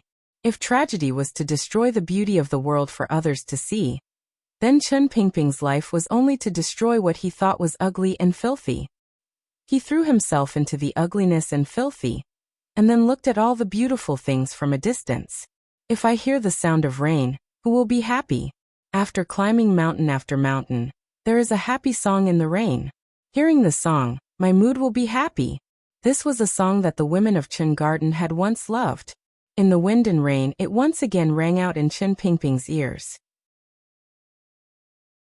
With difficulty, he opened his eyes and looked at the people in the world. Hearing this graceful voice, his bloodless lips moved slightly. It was as if he was singing along, but no sound came out of it. Chen Pingping suddenly looked at Fan Xian and asked, "Chest?" Fan Xian gave a very ugly smile and said by the old man's ear, "It's a gun. A firearm that can kill from a long distance." This was probably the last question Chen Pingping had in his life, so he asked it at the last moment. Hearing Fan Xian's answer, the old man's eyes lit up slightly. It was as if he had not thought it would be this answer. He was slightly surprised and relieved. A gurgling sound came from his throat as he panted hurriedly. A cold and proud expression rose to his face. "This thing. I also have it." Fan Xian didn't say anything. He just sat in the autumn rain and gently held him. He gently shook his head. He felt the old body in his arms grow softer and softer. The old hand he held tightly in his hand grew colder and colder. In the end, there was no longer any warmth. Chen Pingping died. He died in the arms of the little boy he loved the most in the autumn rain. Before he died, he knew the truth about the chest. His face still carried a cold, proud, and insufferably arrogant expression. Fan Xian woodenly held the gradually colder body. He lowered his head and pressed it against the old man's icy face. He quietly said a few words. Suddenly, he felt that the wind and rain that filled the sky were like knives cutting into his body. It caused him great pain and was difficult to bear. This pain burst forth from his heart and traveled to every inch of his skin. It was like a death by 1,000 cuts. In the end, it finally exploded out. On the little wooden stage in the autumn rain, a loud cry suddenly exploded. It was a cry that broke one's heart. It was a cry that tore at one's liver and pained one's lungs. It was a cry that was so sorrowful that the autumn rain didn't dare to fall. It was a cry that tens of thousands of people couldn't bear to hear. In the 20 years since his rebirth, Fan Xian had never cried to anyone. Even though there were a few times when his eyes were wet, he forcefully pushed them down. No one in this world had ever seen him cry. No one had ever seen him cry so thoroughly and with such sorrow. A myriad of emotions were all vented in this loud cry. The tears were unable to blur his face. They only washed away the remaining dust on his face that not even the autumn rain could wash away. Just like how the autumn rain could not be stopped, the tears could not be stopped either. Just like this, endless sorrow surged out of his eyes. The sorrowful cry from the small wooden platform in the execution field penetrated the autumn wind and autumn rain, and spread to every corner of the royal palace. It pierced into everyone's ears and caused countless people to immediately feel grief in their hearts, a chill in their hearts. When this cry landed in some people's ears, it gave rise to a powerful sense of fear. Other than this, it was a clear signal. Old Director Chen had finally died. No one knew if there were people who secretly rejoiced or let out a large breath because of this fact. However, not a single official in the wind and rain showed any emotion on their faces. Perhaps sorrow flashed through some eyes. Most of them maintained their solemnity and slight nervousness, as well as a faint sense of loss at the bottom of their hearts. One of the pillars of the Qing kingdom had snapped. The civil officials, who had been suppressed by the Overwatch Council in darkness for decades and could not catch their breath, and who were like fire and water in the court disputes, suddenly felt a chill in their hearts. The ancestor of the Overwatch Council had died just like this? They seemed to find it difficult to accept this reality for a moment. In their eyes, it seemed that this terrifying figure covered from head to toe in black fog would never die. Countless people thought of countless scenes because of Chen Pingping's death. No one dared to deny the work Chen Pingping had done for the Qing kingdom over the decades of wind and rain. In this long scroll of history, the thick black ink used to illuminate the clear was this person, and the Overwatch Council he had created. Without this ink, where would this long scroll have its spirit? When Fan Xian's cry pierced through the wind and rain and reached the top of the royal palace walls high above, no one noticed that the Qing emperor, dressed in dragon robes and imposing with an imperial aura, had made a very small movement. His entire body leaned forward slightly, only the distance of 2 fingers.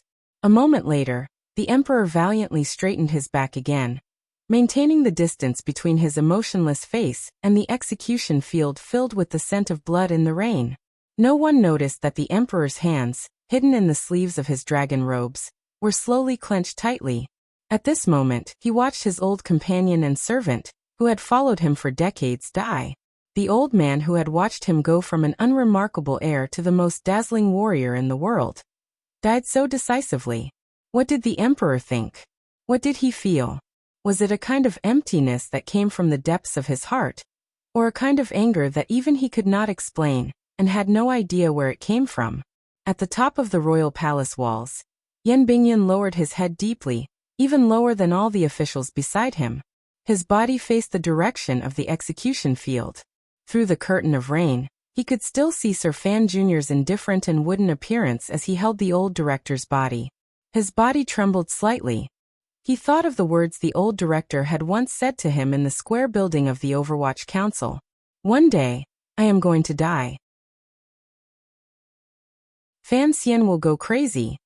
Yan Bingyan abruptly raised his head and took a deep breath. Wiping away the rain on his face, he continued to secretly give orders to all sides. The secret agents hidden in the crowd watching the execution could act at any moment.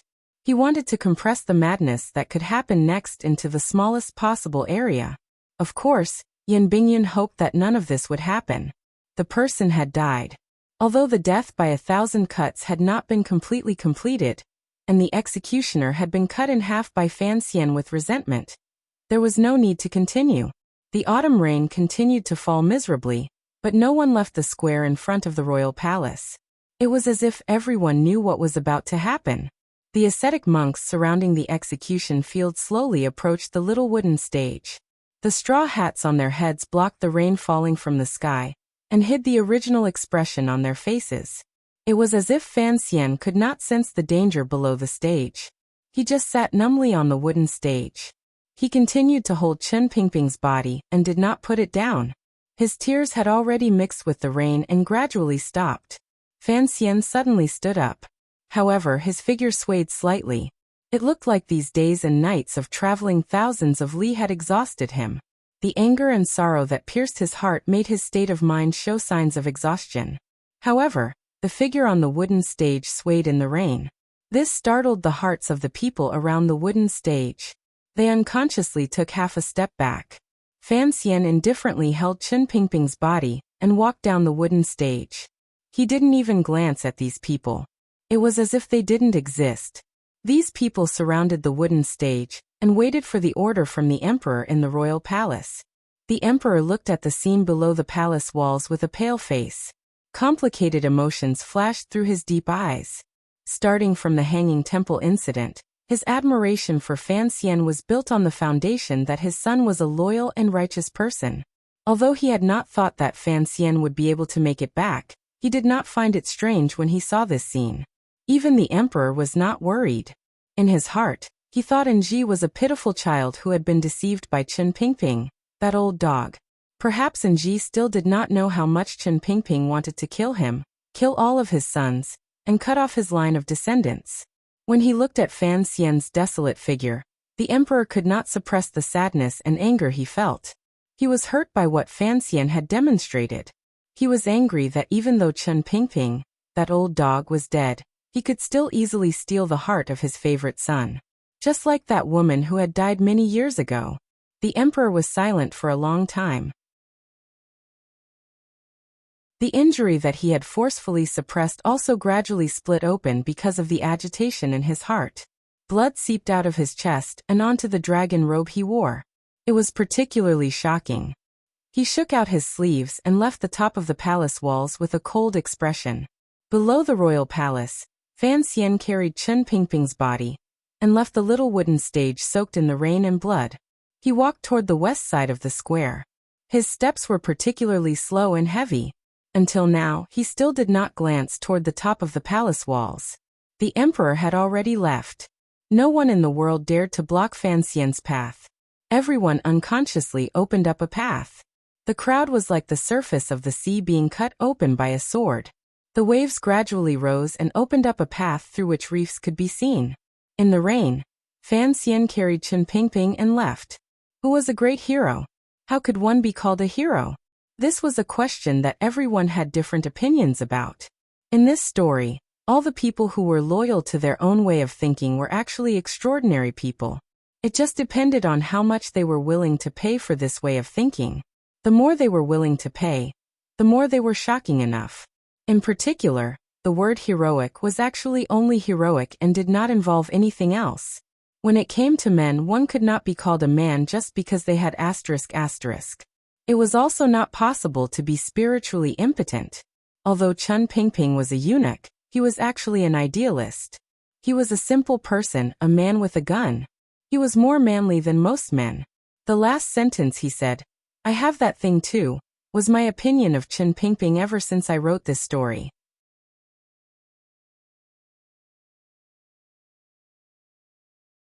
Chapter 705.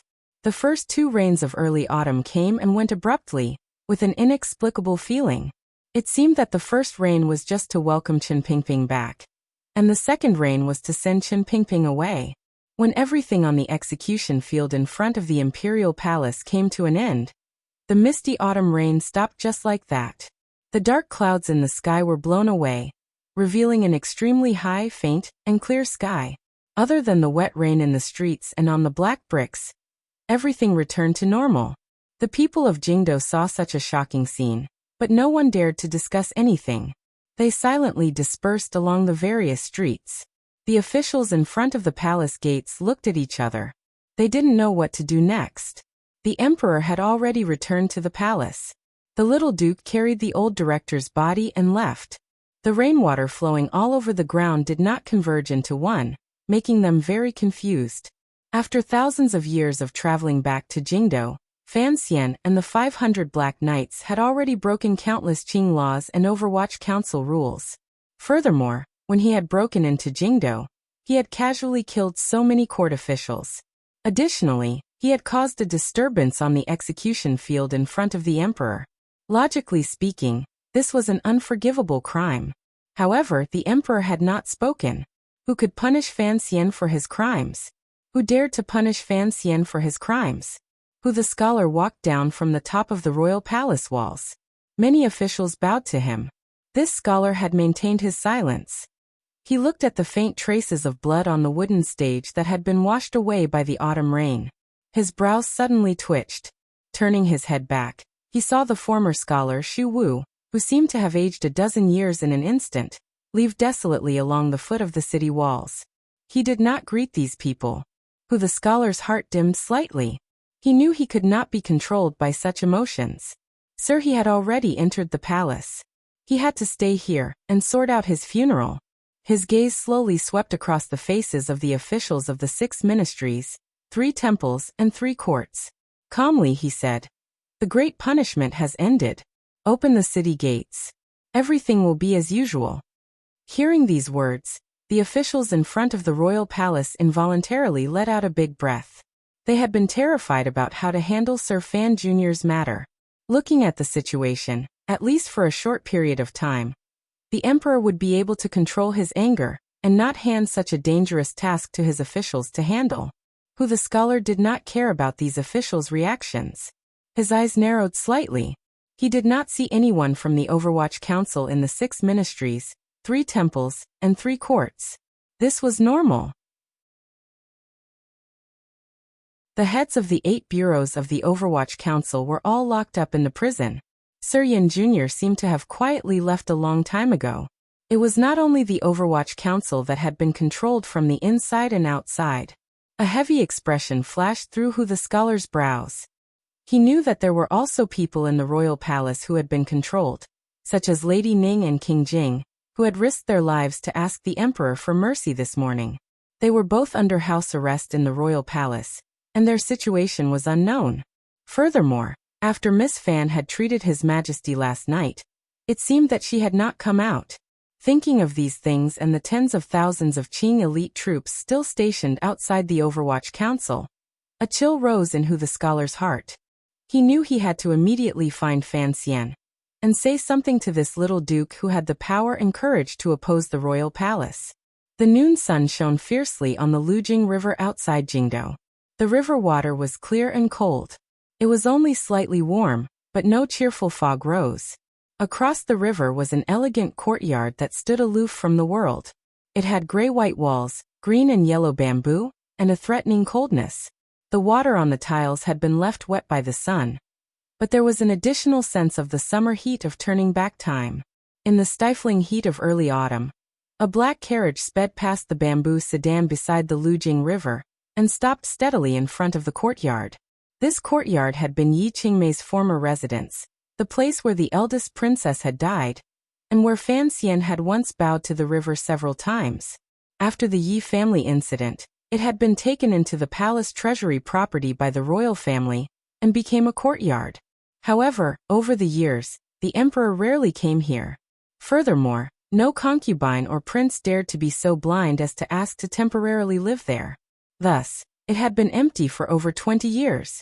3 years ago, when the eldest princess was planning the Jingdou incident, for some reason, she temporarily lived there for a few days. Because this courtyard was quiet and rarely visited, and because of the cold history it carried, it made everyone have the urge to keep a respectful distance.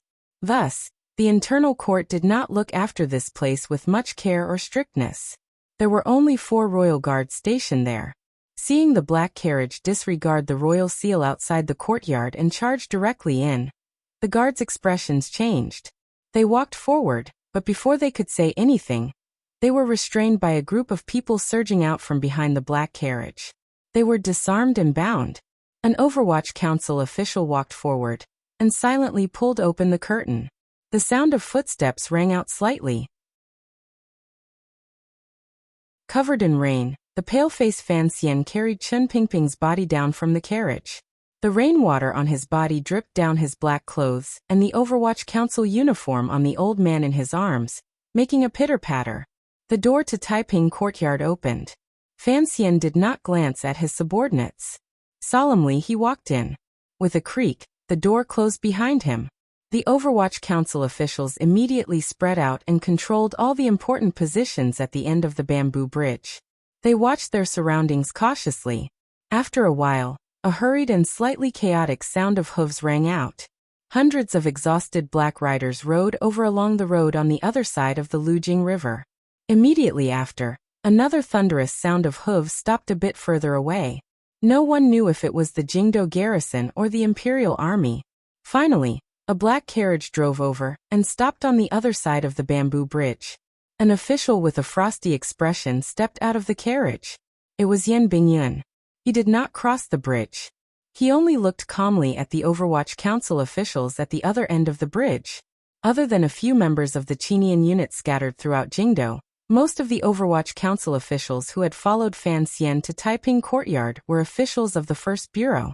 With the help of the palace, Yan Bingyun temporarily controlled the situation in the square and sinister building of the Overwatch Council. However, he was unable to control all 8 bureaus of the Overwatch Council, particularly the First Bureau. Fan Xian had once been powerful and impressive in the First Bureau. The officials of the First Bureau all treated Fan Xian like an ancestor. Not long after the curtain fell on the show in front of the royal palace, and Fan Xian left the square in front of the palace with Chen Pingping's body, an official of the first bureau drove a black carriage to receive him. Yan Bingyan narrowed his eyes and looked at his colleagues at the other end of the bridge. He did not feel anything strange about the high prestige Fan Xian had in the council, particularly in the first bureau. He only felt it was strange. The emperor had also sent people to keep an eye on the first bureau. News did not flow smoothly. Fan Xian had just returned to Jingdou. How did these first bureau officials know? Furthermore, they had so coincidentally received him. This was truly puzzling. Yan Bingyan did not know that the young mistress of the Fan Manor had reacted as soon as the news of Chen Pingping's attempt to assassinate the emperor came out. She had already made preparations for her husband, and had secretly maintained contact with the first bureau the entire time. When Fan Xian rode alone into the execution field, the people of the first bureau had already begun to move. As for the hundreds of exhausted black knights who could not be underestimated, they had received Fan Xian's earlier orders, and were set to gather at Taiping Courtyard. Before Fan Xian entered the capital, he had thought it through. Regardless of whether or not he could save the old cripple, he and these people would probably have to meet at Taiping Courtyard. Yan Bingyan stood at the head of the bridge in silence for a long time. He tidied up his wet official robes and walked toward the bridge alone. The creaking sound continued. He finally reached the other end of the bridge. Under the wary, hateful, and disdainful gazes of the first bureau officials and secret agents, he bowed and said in a heavy voice, "Yan Bingyan of the 4th Bureau requests an audience with the director." Fan Xian didn't know that Yan Bingyan had already appeared outside Taiping Courtyard. He was certain that someone was coming to see him and persuade him. He could even accurately understand how many people followed behind him as he walked out of Jingdou step by step.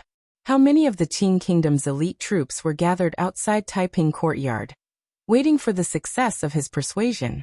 Whether it was successful or not, this was all the emperor's will, right? He didn't think about this and couldn't be bothered to think about it. He only felt very tired and exhausted. His body was very empty. The zhenqi that was usually as abundant as mountains and rivers seemed to have been spat out in that cry earlier. The turbid air in his chest had been spat out, and the zhenqi had also been spat out. All that was left was emptiness. Fan Xian felt that his footsteps had never been as heavy as they were today. His body had never been as weak as it was today. The old man in his arms was clearly very light, but why was he becoming heavier and heavier? So heavy that he almost couldn't hold him anymore. His slightly damp hair fell on his forehead. He carried Chen Pingping across the grass, past the flowering tree, and the little lake. He came to a secluded place. There were flowers on the wall. He gently plucked a small yellow flower that was curled up and blooming. Then he stretched out his hand and gently pressed on a corner of the flower wall. With a few creaking sounds, a hole slowly appeared on the ground. There were stone steps leading down, and it wasn't too far away. At this time, the sunlight from the sky could completely reflect on the dry stone slabs below. Presumably, it was no secret to the old people back then that there was a secret room in Taiping Courtyard. Even the young eldest princess had once found one in the courtyard. After the Yi family incident, the emperor should have come to the courtyard to investigate the whereabouts of the box. However, he did not find it. Additionally, he always had strange feelings toward the courtyard, so he never came again. For Fan Xian, this secret passage was very familiar. Many years ago, after he had opened the box, Uncle Wu Zhu had once brought him to Taiping Courtyard. Following this passage down, he had found the bullets that the fire stick needed the most. Step by step, he walked down as if he was walking into the netherworld. In reality, it was just a secret room about 30 feet off the ground. The room was clean and dry. There were no other furnishings or treasures. There were only a few chairs and a few coffins. Fan Xian placed one hand on the edge of the coffin, and used a little force to lift the lid. He then carefully placed the old man's thin and weak body in his arms inside. Taking out a small porcelain pillow, he carefully placed it behind his head. Looking at the silk inside the coffin, Fan Xian tilted his head slightly, and did not close it for him. Chen Pingping's eyes were tightly closed. His naked body was only covered by the Overwatch Council robes that Fan Xian had taken off.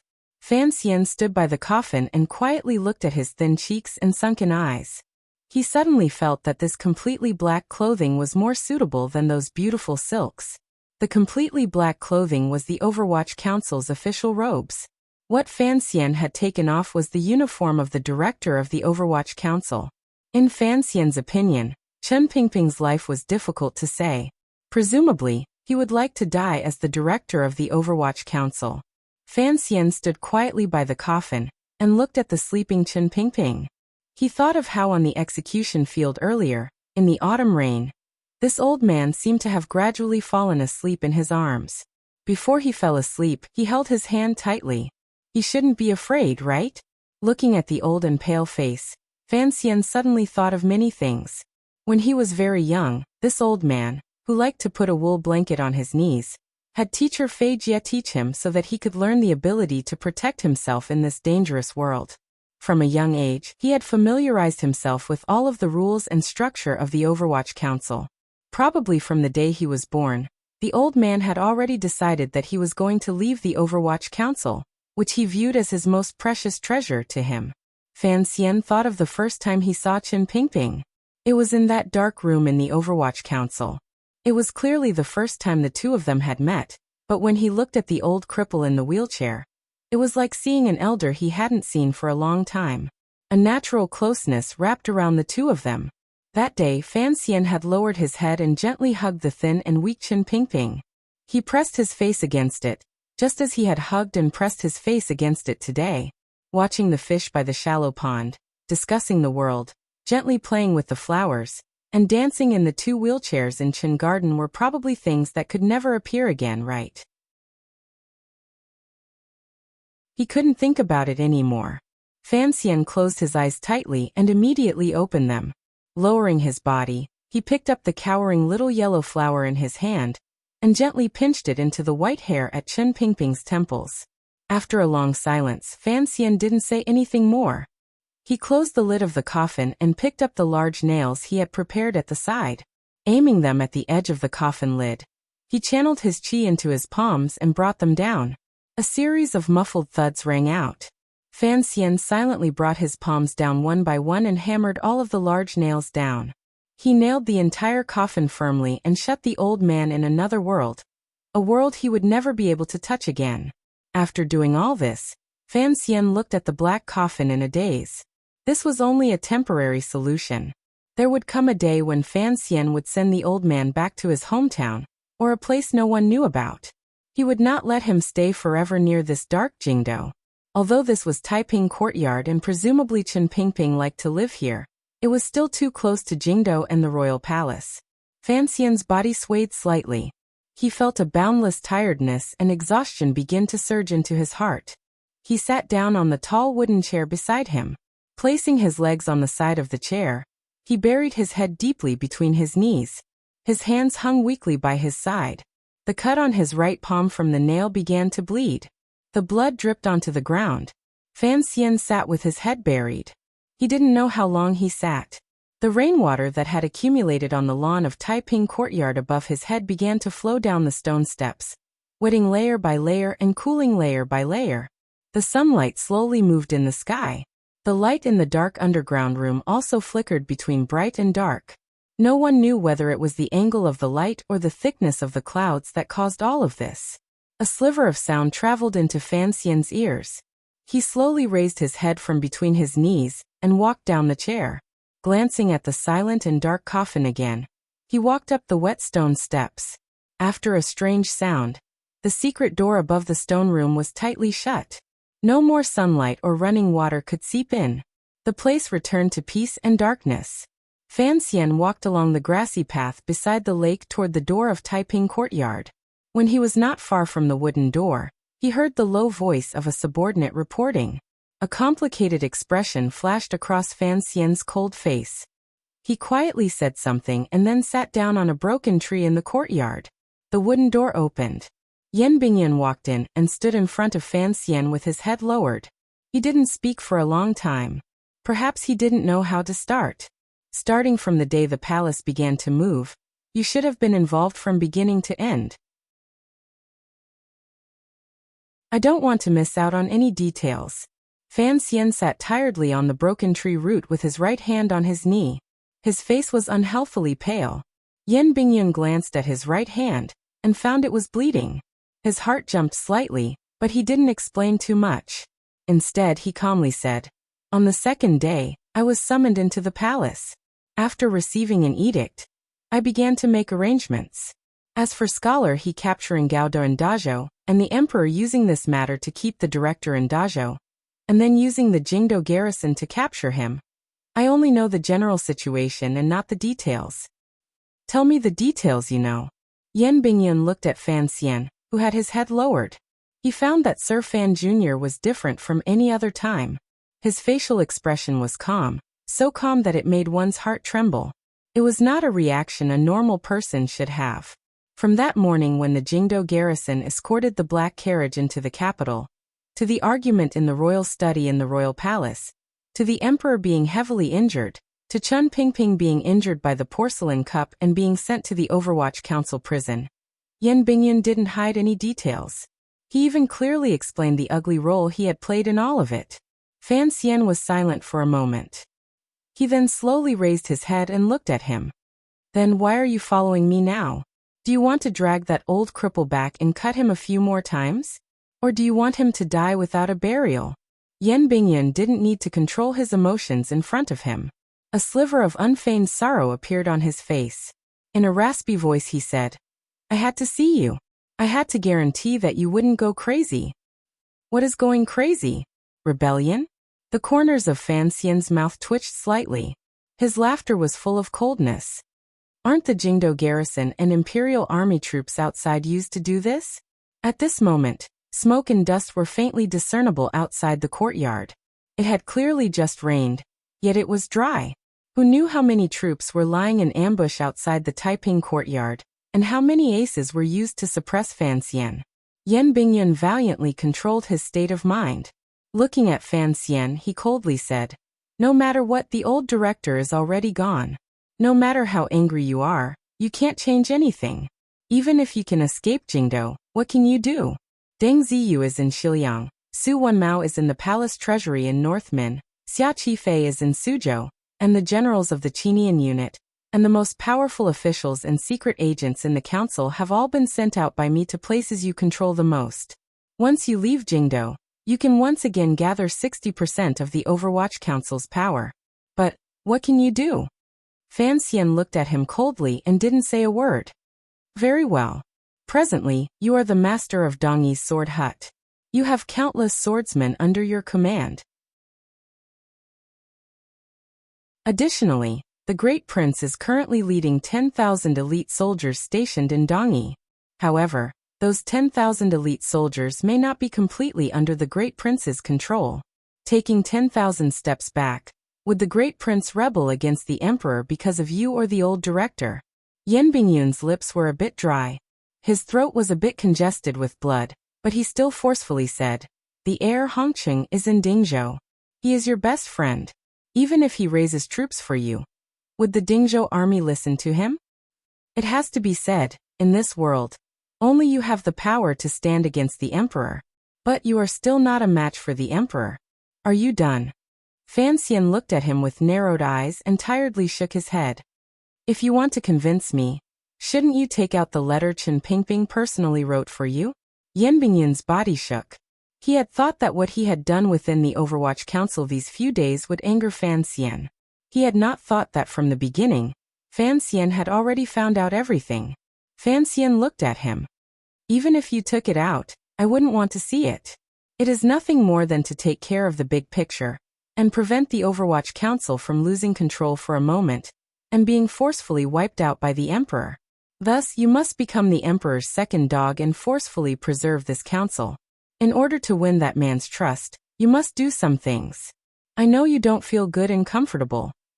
Fan Xian looked at the slightly absent-minded Yan Bingyun and coldly said, "But, you brought this upon yourself. Do you think this is the joy of enduring humiliation? Wrong, you're just a fool. You're just going to listen to what Chen Pingping wants to do? If he wants you to kill him, you kill him?"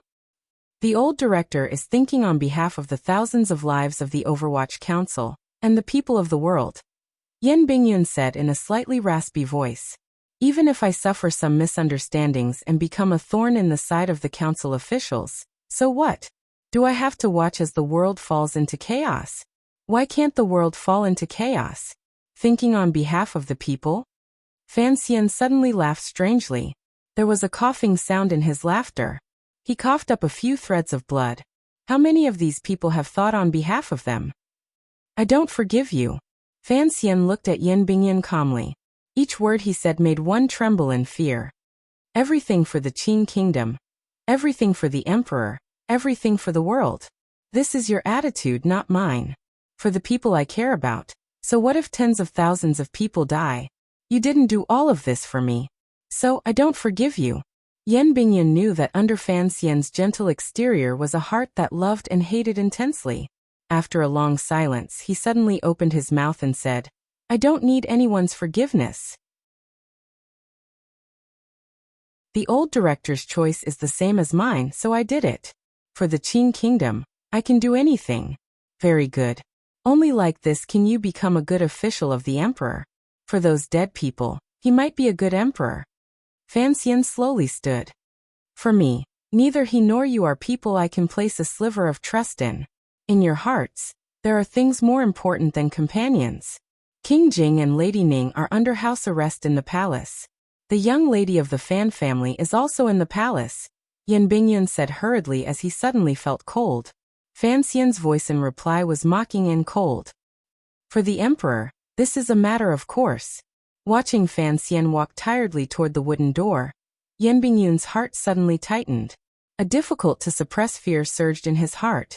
It was not fear for himself. Rather, he was worried about Fan Xian. In a loud voice he asked, Where are you going? Fan Xian's hand froze slightly on the wooden door. He didn't turn his head. Tiredly, he said, Going home to sleep. Walking out of the wooden door of Taiping Courtyard, he looked at the officials of the First Bureau of the Overwatch Council at the end of the bridge, as if they were facing a great enemy. He looked at the hundreds of travel-worn black knights on the other side of the bridge, who were forcefully suppressing their exhaustion, and barely forming a defensive formation. Fan Xian sighed in his heart. On the other side of the bridge, at the other end of the green and yellow autumn forest, were the troops the emperor had used to suppress him. How could the subordinates he had hurriedly brought back to the capital stand against them? The bright sun dazzled his eyes. Only now did he realize that exhaustion and sorrow could harm humans to such an extent. His steps were weak as he walked across the bamboo bridge. He gently gave a few orders to the subordinates who were still fighting to the death to follow him in such a tense moment. The deputy commander of the Black Knights and the officials of the First Bureau were silent for a long time. They knew that the little duke was thinking about their lives. Without another word, they knelt on one knee on the ground. No one knew whether they were kneeling to the young director in front of them, or the old director buried in Taiping Courtyard. After they knelt, the hundreds of people mixed together, and retreated west along the beautiful and quiet Liuxi River. Yan Bingyun, who had followed silently behind Fan Xian the entire time, glanced at those people with a complicated gaze. He followed him across the bridge and onto the road. He then saw the thousands of fully armored riders spread across the fields on the other side of the road. These riders were lined up densely, and their power was astonishing. Fan Xian looked expressionlessly at these powerful martial forces. With his hands behind his back, he slowly walked over. Under countless wary gazes, he walked in front of the commander. In a raspy voice he said, "Have the scouts and ambushing soldiers withdraw. I want not a single one of my people hurt." Yi Zhong narrowed his eyes slightly. A cold light flashed through them. "I've caught a cold. It's been 2 days. I can't take it much longer. I've taken large amounts of medicine, but my entire body is still sore. My head is dizzy, and I feel very uncomfortable." There are a lot of good things missing in the book review section, because the leader has also been sick recently. I really feel sorry for the friends who worked so hard to write reviews. If you have a long review, please send it to my email, xfsdz@hotmail.com. Also, thank you to the brothers in Shuemu who cast their illegitimate children. It's been a long time since I've gone diving. Yesterday, my thoughts jumped and I went to take a look. In the end, I saw the votes for idealism and rations. You like it, I'm very grateful.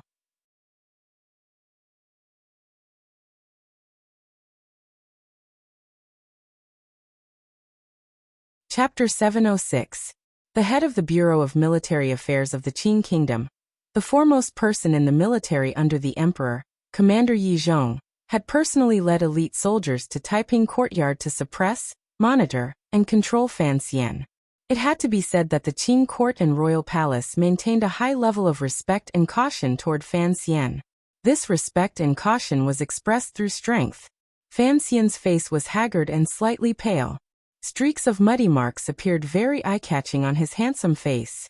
They were probably marks formed by the rain and dust from 1,000 li. He looked at Yi Zhong's slightly cold gaze on his horse. His entire person appeared wooden and indifferent. It was as if he did not see Yi Zhong and the thousands of fully armored riders. For people at Fan Xian and Yi Zhong's level of strength, they knew that on the plains, no matter how powerful an ace, it would be impossible to escape the pursuit of thousands of elite riders, unless they had already entered the realm of a great grandmaster. However, this place was still on the outskirts of Jingdo. The dense forests, clear rivers, and houses were still densely packed. If Fan Xian truly gave up everything in Jingdo, and fled like a giant bird into the woods, these thousands of elite soldiers would probably not be able to catch him for a while. The emperor had ordered Yi Zhong to personally lead troops to deal with this matter, because he had thought of this. Among these thousands of elite riders, there were many aces from the military. Most importantly, there was Yi Zhong, who could face Fan Xian head-on. He was one of the few aces in the Qing kingdom who stood above the 9th level. Fan Xian narrowed his eyes slightly and looked at Yi Zhong on his horse. Suddenly his heart jumped. He thought of another matter and couldn't help smiling self-mockingly. In the beginning, there were 3 countries. Dongyi had the most 9th level aces. However, the Qing kingdom conquered the world with its knives and horses, so aces emerged in an endless stream. They had the most aces between the 7th and 8th level. There were even a number of aces who had entered the 9th level in Jingdo. However, all of this had become history. The Tiger Guards, who had gathered the most 7th and 8th level aces, had all sacrificed themselves to the vicious sword of Dongyi because of the emperor's caution toward the previous minister of revenue, Fan Jian. The aces of the military had all died in the Jingdo rebellion 3 years ago. Qin Yi and his son had both died in front of the royal palace. There was also old eunuch Hong, who had fallen on Dong Mountain, and the Qing temple's great priest and second priest who had died one after the other. Because of the emperor's schemes and paranoia, the top aces of the Qing kingdom had unknowingly been decreasing. Now a large gap had appeared. In order to suppress Fan Xian, a superior 9th level figure, there was no one to send. They had to send the top person in the military, Yi Zhong, personally. I am very surprised that the heir to the High Duke can still smile. Yi Zhong had already slowly restrained the coldness in his eyes and said calmly, I was just thinking of a question. If even you and Gongdian died the emperor, who else would be trustworthy? The corners of Fan Xian's mouth twitched slightly as he spoke in a raspy voice. Yi Zhong's heart trembled slightly. He knew that Fan Xian had seen the present flaws in the Qing kingdom's martial power in a glance. Although the Qing Iron Riders were still unparalleled in the world, regardless of whether it was the Dingzhou army, the Yanjing camp, or the old subordinates of the Western Expedition Army scattered across the borders who had once belonged to the Great Prince, they were all tigers and wolves on the battlefield. When it came to a small group of elites led by a strong warrior, it was difficult for the Qing kingdom to find an ace they could rely on. All the warriors in the world are in my hands. Fan Xian looked at Yi Zhong and slowly said. I don't care about the edict the emperor gave you earlier. I only know that if you don't immediately pull back the scouts and riders you sent out, there will be many scenes you don't want to see. All the warriors in the world are in my hands. How arrogant were these words? All the land under heaven belonged to the king. All the officials under heaven belonged to the king. As the most powerful emperor in the world, the Qing emperor should have the loyalty of most of the powerful warriors in the world. However, the situation had changed. Regardless of whether it was luck or coincidence, Yizhong had to admit that most of the truly powerful aces in the world had fallen into Fan Xian's hands. Although Yizhong did not know the truth of the assassination in the Hanging Temple, the scene on the execution field earlier made him certain that the true aces in the Overwatch Council, such as the mysterious head of the Sixth Bureau and the legendary younger brother of Sigujien, would follow Fan Xian's orders blindly. Most importantly, there were 13 disciples of the Sword Hut. Other than Yun Jilan, who had already become the master of Dongyi, there were 11 other 9th-level aces. The Emperor has not given you a clear edict, Yizhong said in a heavy voice. But those Black Knights and the First Bureau officials who followed you out of the capital have broken Qing law and are conspirators in rebellion. Do you think the court will let them live? It is me who wants to protect their lives. Fan Xian lowered his head tiredly. He felt that negotiating with Yizhong here was truly tiring. Slowly he said, "You are a smart person. You know what to do. The Emperor is currently angry. I heard he is also injured. I'm afraid it would not be wise to give an edict at this time. It is very difficult for me to control my emotions. I think you would not want to truly drive me crazy. Once I go crazy, it will not be good for you, me, the officials and people of the Qing court, or even that person in the palace." Fan Xian's body was hunched as he shook his head. "You know what my bottom line is? Starting from the old cripple all the way to me, the style of the Overwatch Council is to protect our own. We will not allow our people to be harmed. I understand, but this is defying an edict." Yizhong calmly looked at the messy hair on Fan Xian's forehead. "I am an official of the Qing Kingdom.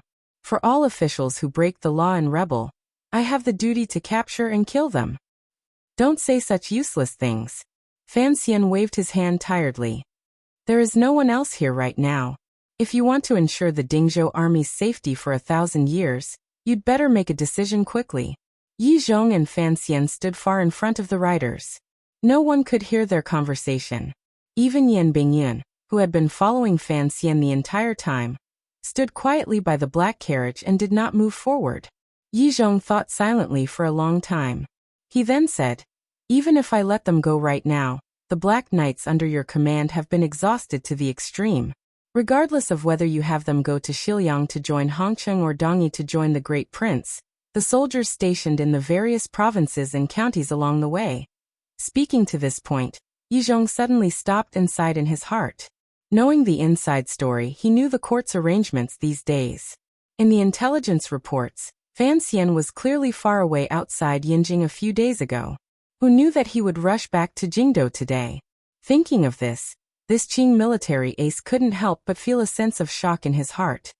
He could not understand how Fan Xian had flown across thousands of li and brought hundreds of Black Knights back to Jingdou.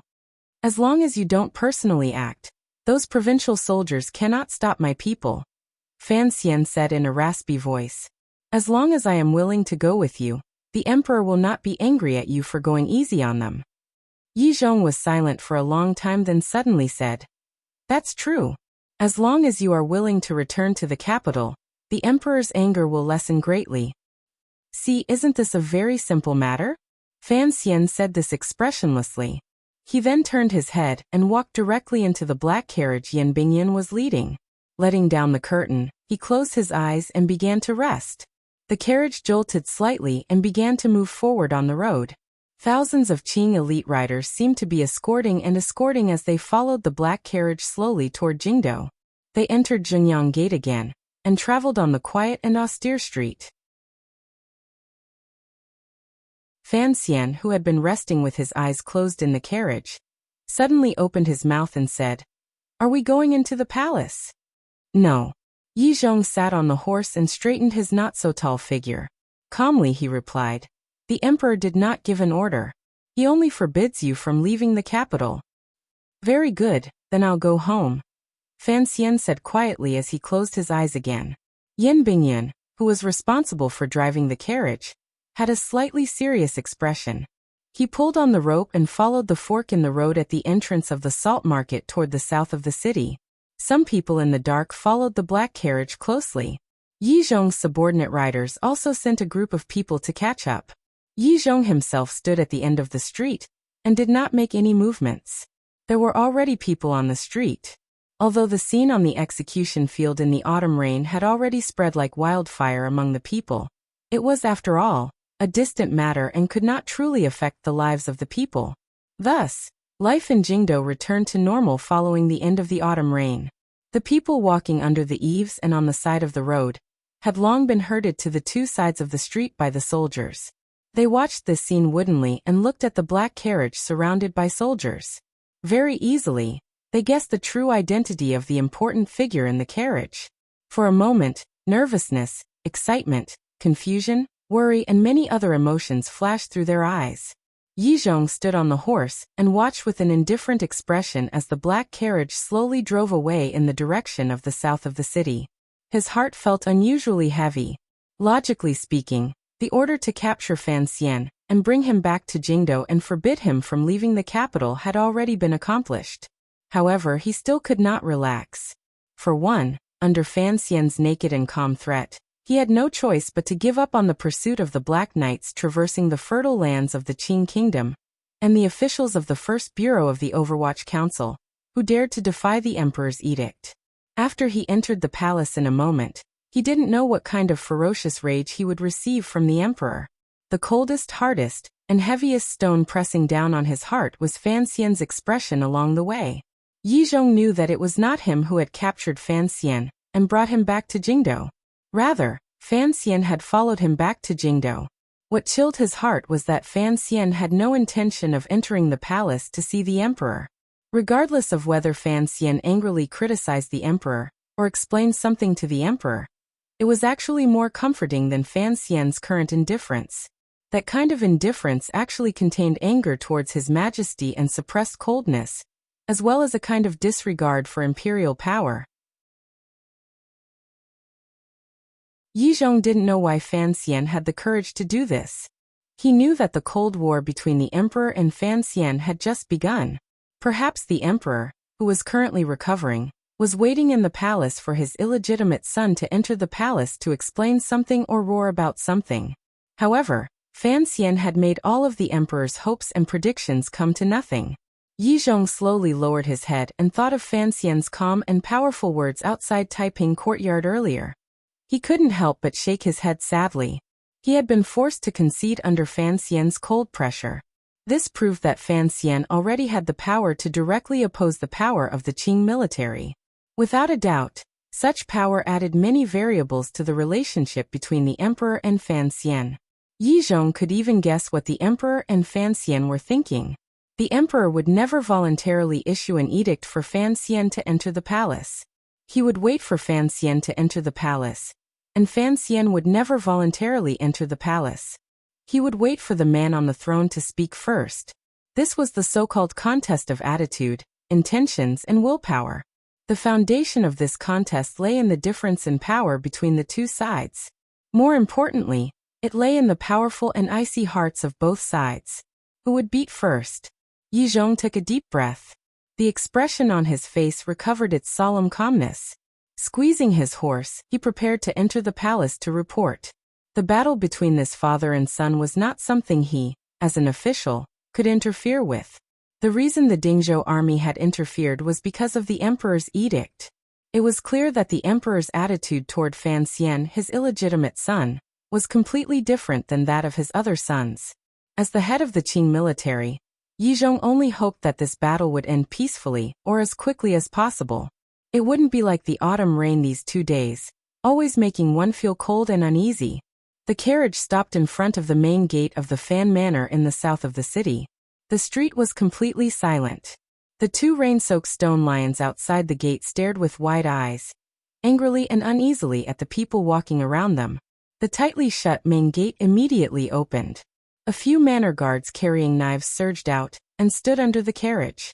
Fan Xian walked down from the carriage. He didn't glance at Yin Bingyan on the shaft. He only lightly swept his gaze around his surroundings. He easily saw that there were many spies watching. They were probably people sent by the palace. They were probably people raised by the 13 Yamens or the Supreme Court. Further away, the Overwatch Council's secret agents were still there. A warm smile rose to the corners of Fan Xian's lips. In terms of surveillance, Even if the entire court worked together, they might not be a match for the Overwatch Council. It looked like the secret agents he controlled were still in his hands, and not yet controlled by the Emperor. He walked up the steps. Yan Bingyan sat on the shaft and sighed. He was just about to leave when he suddenly heard a sentence. I probably won't be able to manage the council for much longer. Fan Xian didn't turn his head. One of his arms was supported by a wife. Tiredly and with a glimmer of self-mockery he said, "Originally, I didn't manage it for too long. However, I hope you won't make the mistakes you've made in the past. The reason the Overwatch Council is so united is not because of clear rewards and punishments. Rather, it is because we protect our own. Probably many people have already been imprisoned. In the future, it will be impossible for these old fellows to continue staying in their positions in the 8 bureaus." His back slowly straightened. If they've been taken, then they've been taken. But you have to ensure that they can live. If even they die, no matter how much you protect this stupid council, it will be meaningless. Do you understand? Yan Bingyan was silent for a moment. He then nodded, not caring whether or not Fan Xian could see it. Fan Xian sighed. With the support of his wife, he stepped into the Fan Manor's high doorstep. The moment he entered the Fan Manor, a familiar aura hit him in the face. It wrapped around Fan Xian's tired body and made him feel sleepy. This was probably the so-called power of home. However, Fan Xian forced himself to stand straight and walked on the stone path. He even left his wife's support. There were hidden weapons buried all around the manor. There were also guards walking solemnly. Everything was orderly and filled with a sense of sternness. This was the tradition of the Fan Manor. No matter how turbulent the outside world was, there would never be too many holes on the inside. During the Jingdo Rebellion 3 years ago, the Fan Manor had made ample preparations. Now, the Fan Manor had also made preparations. This tradition was a rule set by his father while he was still alive. No matter how chaotic Jingdo became, to drag the Fan Manor down would require at least a forceful attack by hundreds of soldiers. Fan Xian looked at all of this with satisfaction. He knew that Wanner had made ample preparations. Thus, he had to maintain his valiance and let the people of the Fan Manor, who saw him as their backbone, know that their young master had not fallen yet. Walking past the flower bed and into the back garden, he saw the gentle woman at the door to the flower hall. Fan Xian gazed at her and forced a smile. "I'm back." A mist gradually rose in Lin Wanner's eyes, but she forcefully suppressed it. She had also just returned from the palace. Taking a few steps forward, she grabbed Fan Xian's icy hand and smiled sweetly. "It's good that you're back. Sleep first. You probably haven't slept for a few days." "I haven't slept for 6 days. I didn't think I would be able to make it." Fan Xian's heart ached a little. He forced a smile and placed the weight of his body on his wife's shoulder. Walking toward the bedroom, he said in a warm voice, "These 2 days must have been hard on you." "Not hard at all." Lin Wanner helped him into the bedroom. She found that there were some bloodstains on his palm. Her heart dimmed slightly, but she didn't say anything. She only had him sit down by the bed. Then, she ordered the servants to quickly bring hot water and help him wash his face. She also placed the copper basin used to wash his feet at his feet. Lin Wanner sat on a little stool and helped him take off his shoes and socks. Only then did she realize that the many days of hard running, although he was riding a horse, had already made Fan Xian's feet and shoes seem to be connected. Particularly, the soles of his feet that were stepping on the stirrups had a deep, bloody mark. Lin Wanner's heart ached. She carefully placed Fan Xian's feet into the basin of hot water. Fan Xian sighed. She didn't know whether it was because he was too comfortable or too sad. The outside of the courtyard is filled with people. There's no way to go in. Lin Wanner lowered her head and gently rubbed his feet as she spoke quietly. The courtyard in this sentence referred to the square and sinister building of the Overwatch Council. When I left the capital earlier, some daring people from the First Bureau followed me out of the city. Fan Xian looked at the top of his wife's head and smiled warmly. "I know it was you who told them. I've already arranged for them to leave. Don't worry. As for the courtyard, at least for now, the Emperor will not allow me to contact them." Lin Wanner's hand froze slightly. She was worried about Fan Xian, But she was also thinking about whether or not she should say that matter. A moment later, she lowered her head and said in a trembling voice, "Sister went into the palace yesterday to tend to the emperor's wounds. She still hasn't come back." "That's normal." Fan Xian had long heard this news from Yan Bingyun's mouth. Calmly he said, "The emperor has always grabbed people's weak spots tightly. Only the old cripple didn't have any weak spots for him to grab. That's why he ended up like this today." Speaking of Chen Pingping, Fan Xian's face darkened. In reality, Chen Pingping's only weak spot in this life was Fan Xian. However, this old cripple still separated Fan Xian in such a hopeless situation, leaving the emperor unable to grab hold of him. In the end, they could only walk into a deadlock. After saying this, Fan Xian fell asleep. With his feet in the basin and his head lowered to his chest, he fell into a deep sleep. Having not slept for a long time, he finally relaxed his state of mind in front of his wife. With a glimmer of unshakable sorrow on his face, he fell into a deep sleep. Lin Wanner gently stopped the movements of her hands and looked at the haggard and sorrowful face. For some reason, sorrow welled up in her heart, and a few tears rolled down. She gazed at Fan Xian and thought, when did that bright and beautiful youth become so pitiful? Fan Xian slept for a full day and night. When he slowly woke up, he found that it was already dusk. The slightly dim light of dusk seeped in through the window and covered everything familiar in the room with a layer of unfamiliar light. Wan'er's voice came faintly from outside the window. It seemed that she was ordering the servants to do something. Fan Xian didn't want to startle her, so he continued to lie quietly in the warm, thin blankets. He didn't want to get up. Perhaps he knew that once he came out of the soft blankets, he would have to face what had already happened and what was about to happen. His gaze turned slightly and saw a towel by the bed. Extending his hand, he pulled it over and gently wiped the dirt at the corner of his eyes. Immediately after, he looked at his body and found that it was clean and fresh. It looked like Wanner had wiped his body while he was sleeping. Just these two simple movements caused his entire body to ache with unbearable pain. The 1,000 miles of rushing, the valiant fighting, and the pain that seeped deep into his bones had indeed caused him to weaken to the extreme. It was absolutely not something that could be recovered with a simple sleep. Fan Xian lay quietly on the bed and slowly activated the two powers of Jinqi in his body, particularly Tianyi Dao's natural method, to recover his yuanqi. His gaze stared straight at the ceiling embroidered with complicated patterns and thought to himself, what is the man in the palace thinking at this time?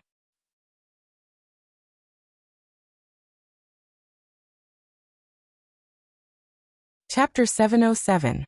The vast expanse of white was very clean. The world was covered in melted snow.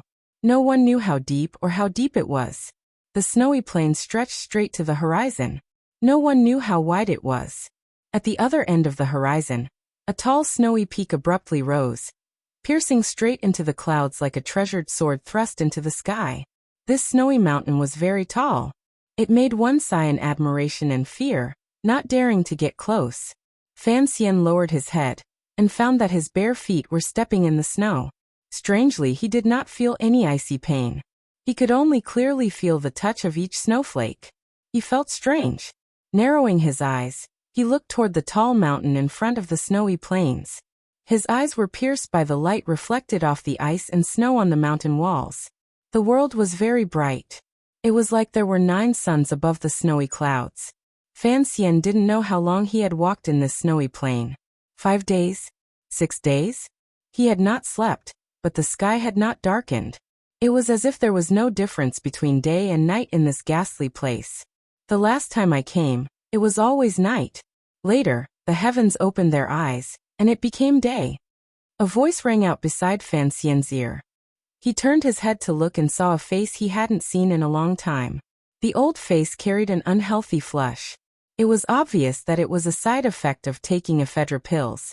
Fan Xian tilted his head and looked strangely at Xiao En, thinking, "Didn't you die? How could you appear in front of me and speak so clearly?"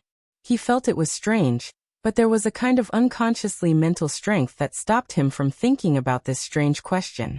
Instead, he asked straightforwardly, "The temple is in that snowy mountain?" "Yes, that is the holy land of the human world. a place mortals cannot touch. Xiaoan sighed. Then his face became countless specks of light and fragments that landed on the snowy ground, and could not be found again. Fan Xian crouched down and used his red hands to dig around in the snow. It was as if he wanted to grab the already dead Xiaoan back, and continue to ask questions. After digging for a while, the snow pit grew deeper and deeper, but he couldn't find a trace. Instead, beside the gradually deepening snow pit, he saw a shadow. A hemp-clothed man wearing a straw hat was sitting beside the snow pit. His eyes were as clear as the ocean as he quietly watched the snowy mountain. "Where did your shoes go? Where are my shoes?" Fan Xian jumped out of the snow pit and glanced at his bare and red feet. He then glanced at the similarly bare feet of the hemp-clothed man wearing the straw hat. His gaze passed through the straw hat and saw the man's bald head. With a smile he said, "I know you are Kuhi. Back then, you also came to the temple. You and Xiaoan have both eaten human flesh." Sitting on the snowy ground, Kuhi smiled and said, "The temple is not holy. It is just an abandoned temple. But everyone in the world knows that you have boundless respect for the temple. You once knelt on the blue stone steps in front of the temple for several months before you received the ultimate skill. But you know that's not the case." Kuhi turned his head and looked calmly at Fan Xian. "What power in this world is undefeatable?" After saying this, Kuhi disappeared. It was as if he had never appeared. In a flash, in the place where Kuhi had disappeared, the short sword Saint Great Grandmaster suddenly appeared. With a pair of wide eyes, he roared angrily at Fan Xian. "Where are my ashes? Where are my ashes?" Fan Xian jumped in fright. Only now did he remember that he seemed to have forgotten something. He seemed to have promised Sigujian that if he went to the temple, he would bring his ashes and scatter them on the stone steps of the temple, so that he could see what kind of extraordinary figure was in the temple. Fan Xian was vexed and said, "That mountain is so tall and cold. I can't even get close. Even if I brought your ashes, it would be useless." "This is an excuse." Sigujian roared angrily. "It is just an excuse." Then Sigujian's sword came thrusting forward. It swept up a snowflake that spread between heaven and earth. It was graceful, beautiful, and irresistible. Fan Xian's face paled. Using all the strength in his body, his bare feet desperately stepped on the soft snowy plains as he charged toward the snowy mountain in front of him that was so tall it seemed impossible to conquer. Then he saw a black dot slowly and steadily heading up the snowy mountain.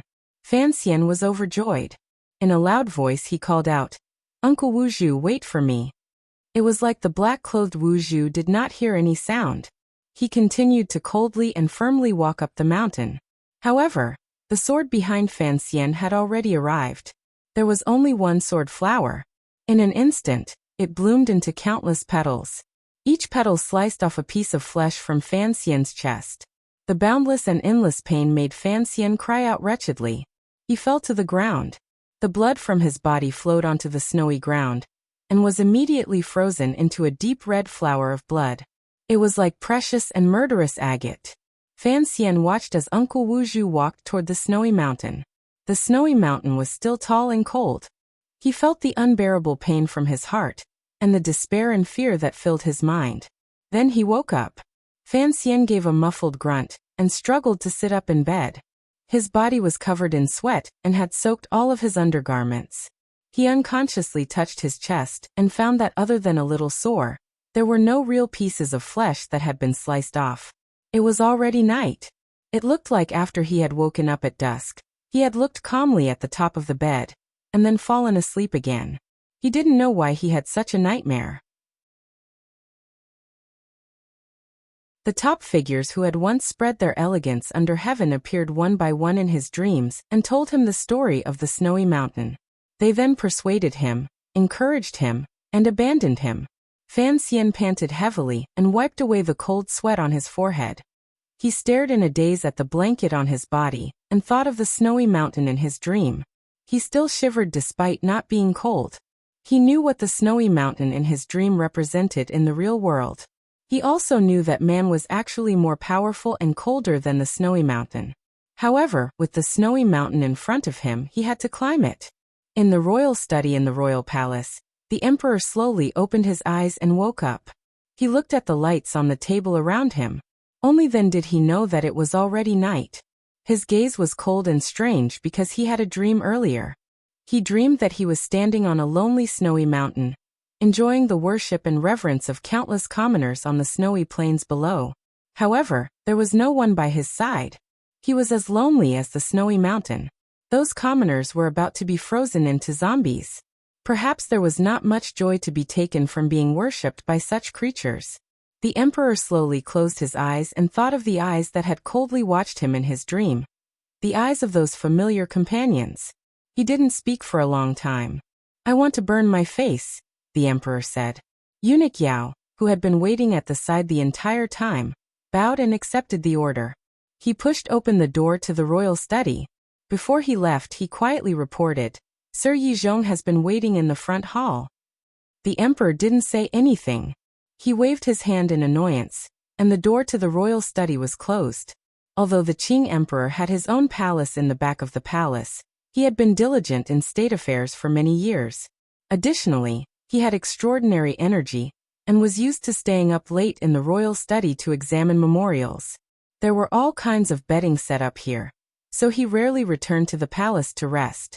Instead, he often spent the night in the royal study. It would not be a lie to say that most of the Qing emperor's life was spent in the royal study. Usually, after nightfall, other than the emperor, only his most trusted eunuchs could enter this quiet study. After Eunuch Hong died and Hongzhu lost power, the only person who could stay in the royal study at night was Eunuch Yao. However, there was another woman in the quiet study today. There was a natural sense of calmness between the lady's brows. Her face was delicate and pretty. She wore a thin half-fur shirt and sat quietly on the round stool opposite the soft mattress. There was a box by her feet. The emperor glanced at the woman and warmly said, "You haven't rested much these 2 days. In a moment, go to the back of the palace to rest." Fan Ruoro bowed calmly and didn't say anything. Ever since she had been brought into the palace at noon the day before yesterday to tend to the emperor's wounds, her movements had been greatly restricted. Although no one had said anything explicitly, she knew she had to stay in the palace. During these 2 days, the emperor had kept her by his side. Even when he was in the royal study looking at matters, and when his subordinates reported on information related to the Fan Manor, Fan Ruoro was always at the side listening quietly. The emperor did not seem to avoid her.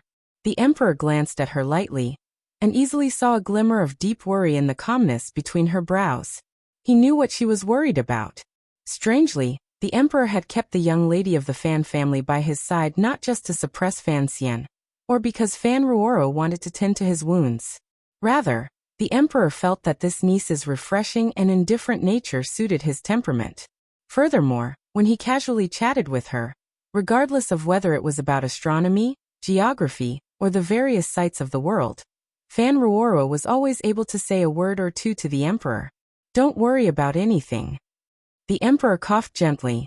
Although Fan Ruoro had miraculous hands, and had already taken out most of the metal shards and steel balls in his body, the destructive power of Chen Pingping's wheelchair had been too great. No one knew that his injuries were actually very serious. The Qing emperor was a great grandmaster, so he was able to survive. If it had been anyone else, they would probably have long died under Chen Pingping's twin spears. "And Ji, your brother has some misunderstandings toward me. Once these misunderstandings are cleared up in the future, everything will be fine."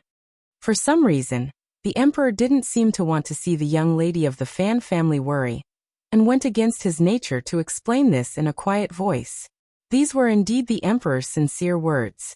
In his opinion, Anji had always been a person who valued friendship. Chen Pingping's tragic death would inevitably make it difficult for him to understand and come around for a moment. In the future, if Fan Xian knew of the great evil Chen Pingping had done to the Li royal family, and how he had attacked Fan Xian so many times, Fan Xian would understand. "You are right, Your Majesty." Fan Ruoruo lowered her head and agreed. The emperor's expression became somewhat dark. He didn't like the way the young lady of the Fan family spoke. After a long time, he didn't explode. He only slowly closed his eyes and took a deep breath. "Anji has already slept for a day and night. It looks like he has had a hard journey. Fan Ruoro raised her head and gently bit her lower lip. Looking at the emperor in front of her, whom she could not see through no matter what, she didn't know how to respond. Her brother was currently sleeping on the bed in the manor. Presumably he would not be sleeping well. What kind of emotion did the emperor's words represent? Tell me about when you first learned martial arts in Qing Mountain. I have never stepped foot into northern Qi territory. This has always been my regret. The emperor naturally changed the topic. For some reason he really did go along with Fan Ruoro's wishes. He knew that if they talked about Jingdo and the Fan Manor, it would chill the young lady's heart. Of course, before long, I will be able to go to Qing Mountain and see for myself. The emperor smiled slightly. Fan Ruoro respectfully replied, "The scenery on Qing Mountain is very good. The brothers of Tianyi Dao are also very good to me. You are, after all, a citizen of the Qing kingdom. Although I don't know what trick Fan Xian used to force Ku He, that bald man, to take you as his last disciple. Presumably those northern Qi people still don't feel comfortable looking at you," the emperor carelessly said as he rubbed at the white hair at his temples. Fan Ruoro smiled naturally and said, "Your Majesty's eyes are like torches." At the time, the situation was indeed like that. However, later on, the teacher spoke. Additionally, Sister Haitang returned to the mountain. Naturally, things got better. Speaking of Haitang, how exactly was Nji and her dealt with? A glimmer of emotion flashed through the emperor's eyes as he calmly asked. Fan Ruoro could clearly sense that the emperor was not using this matter to ask about anything. Rather, he was curious about the story of a man and a woman that was being spread around by the people of the world. She looked in a daze at the emperor's slightly pale face. Suddenly, she thought that these things all had to do with her brother. Her brother would never discuss the details of these things with the emperor. Was this a conversation about family matters? Fan Ruoro suddenly understood. The emperor was just old, just lonely, just lonely. It was just that as a father, he had never received the treatment of a father. So he had her stay in the palace to talk to her more. He wanted to know more about the ordinary things in the world. And he wanted to know more about things related to her brother. The emperor and his young daughter's family conversation continued calmly and strangely. It was clear that the emperor's mood had improved. A rare warm expression began to appear on his pale face. The door to the royal study opened. Eunuch Yao led two young eunuchs in carrying a copper basin. Inside the basin was steaming hot water. The emperor accepted the hot towel from Eunuch Yao's hands and used his gaze to indicate for Fan Ruoro to continue talking. He then placed the rolling towel on his face and forcefully wiped his eyes a few times. Under the towel, the Qing emperor slowly closed his eyes. No one could see his expression. No one knew that in that moment he had suddenly thought of how he had taken Li Qingping back to the palace after the autumn rain. Little San Er's hand, which he had been trembling the entire time. His gaze as he looked at him was filled with fear. It was very much like Chengqian many years ago. A cold anger suddenly surged in the emperor's heart. He tore off the towel from his face and threw it to the ground. After taking a few deep breaths, he suppressed his temper and looked at Eunuch Yao. "What took so long?" Eunuch Yao knelt down and replied in a trembling voice, "The internal court had something important to report earlier, so I was delayed." "Speak." The spies the internal court placed outside the Fan Manor. Speaking of this, Eunuch Yao glanced unconsciously at the young lady of the Fan Manor, who was staring at him in a daze. He then quickly lowered his head. A total of 14 people. They were all killed. The emperor's face suddenly became as heavy as ice. He slowly sat up straight on the bed and looked at Eunuch Yao without saying a word. Fan Ruoro, who was sitting to the side, suddenly heard this news. Her face gradually paled. She could not get over it. These 2 days, she had been guarding the royal study by the emperor's side. She knew that her brother had returned to the capital and the manor. Although the internal court and military had, on the surface, relaxed their suppression of the Fan Manor, they still left countless spies outside the manor responsible for monitoring. Those spies were all dead? What was her brother thinking? Did he not know that the emperor had him sleep peacefully in the manor, waiting for him to wake up and enter the palace to ask for punishment? Yet he insisted on killing all of the people the emperor had sent out. Was he not afraid of angering the emperor? The frost on the emperor's face slowly melted. The corners of his lips twitched slightly. He smiled with a glimmer of mockery. Calmly, he said, "Continue to send people over. I have millions of people under heaven. Can he kill them all by himself?" The front doors of the Fan Manor were wide open. Lanterns hung high, illuminating half the street in the south of the city as clearly as if it was daytime. The Duke of Dambois was covered in blood. He walked out from the shadows that the lanterns could not reach. Under the terrified gazes of the people on the street wearing official robes and revealing their identities, he slowly walked to the front door of his home. He sat down on the long bench in front of the Fan Manor's front door, and threw the blood-stained sword of the Wei Emperor at his feet. He extended his hand and rubbed it a few times in the basin of hot water a servant brought over. The clear water in the basin immediately turned into blood.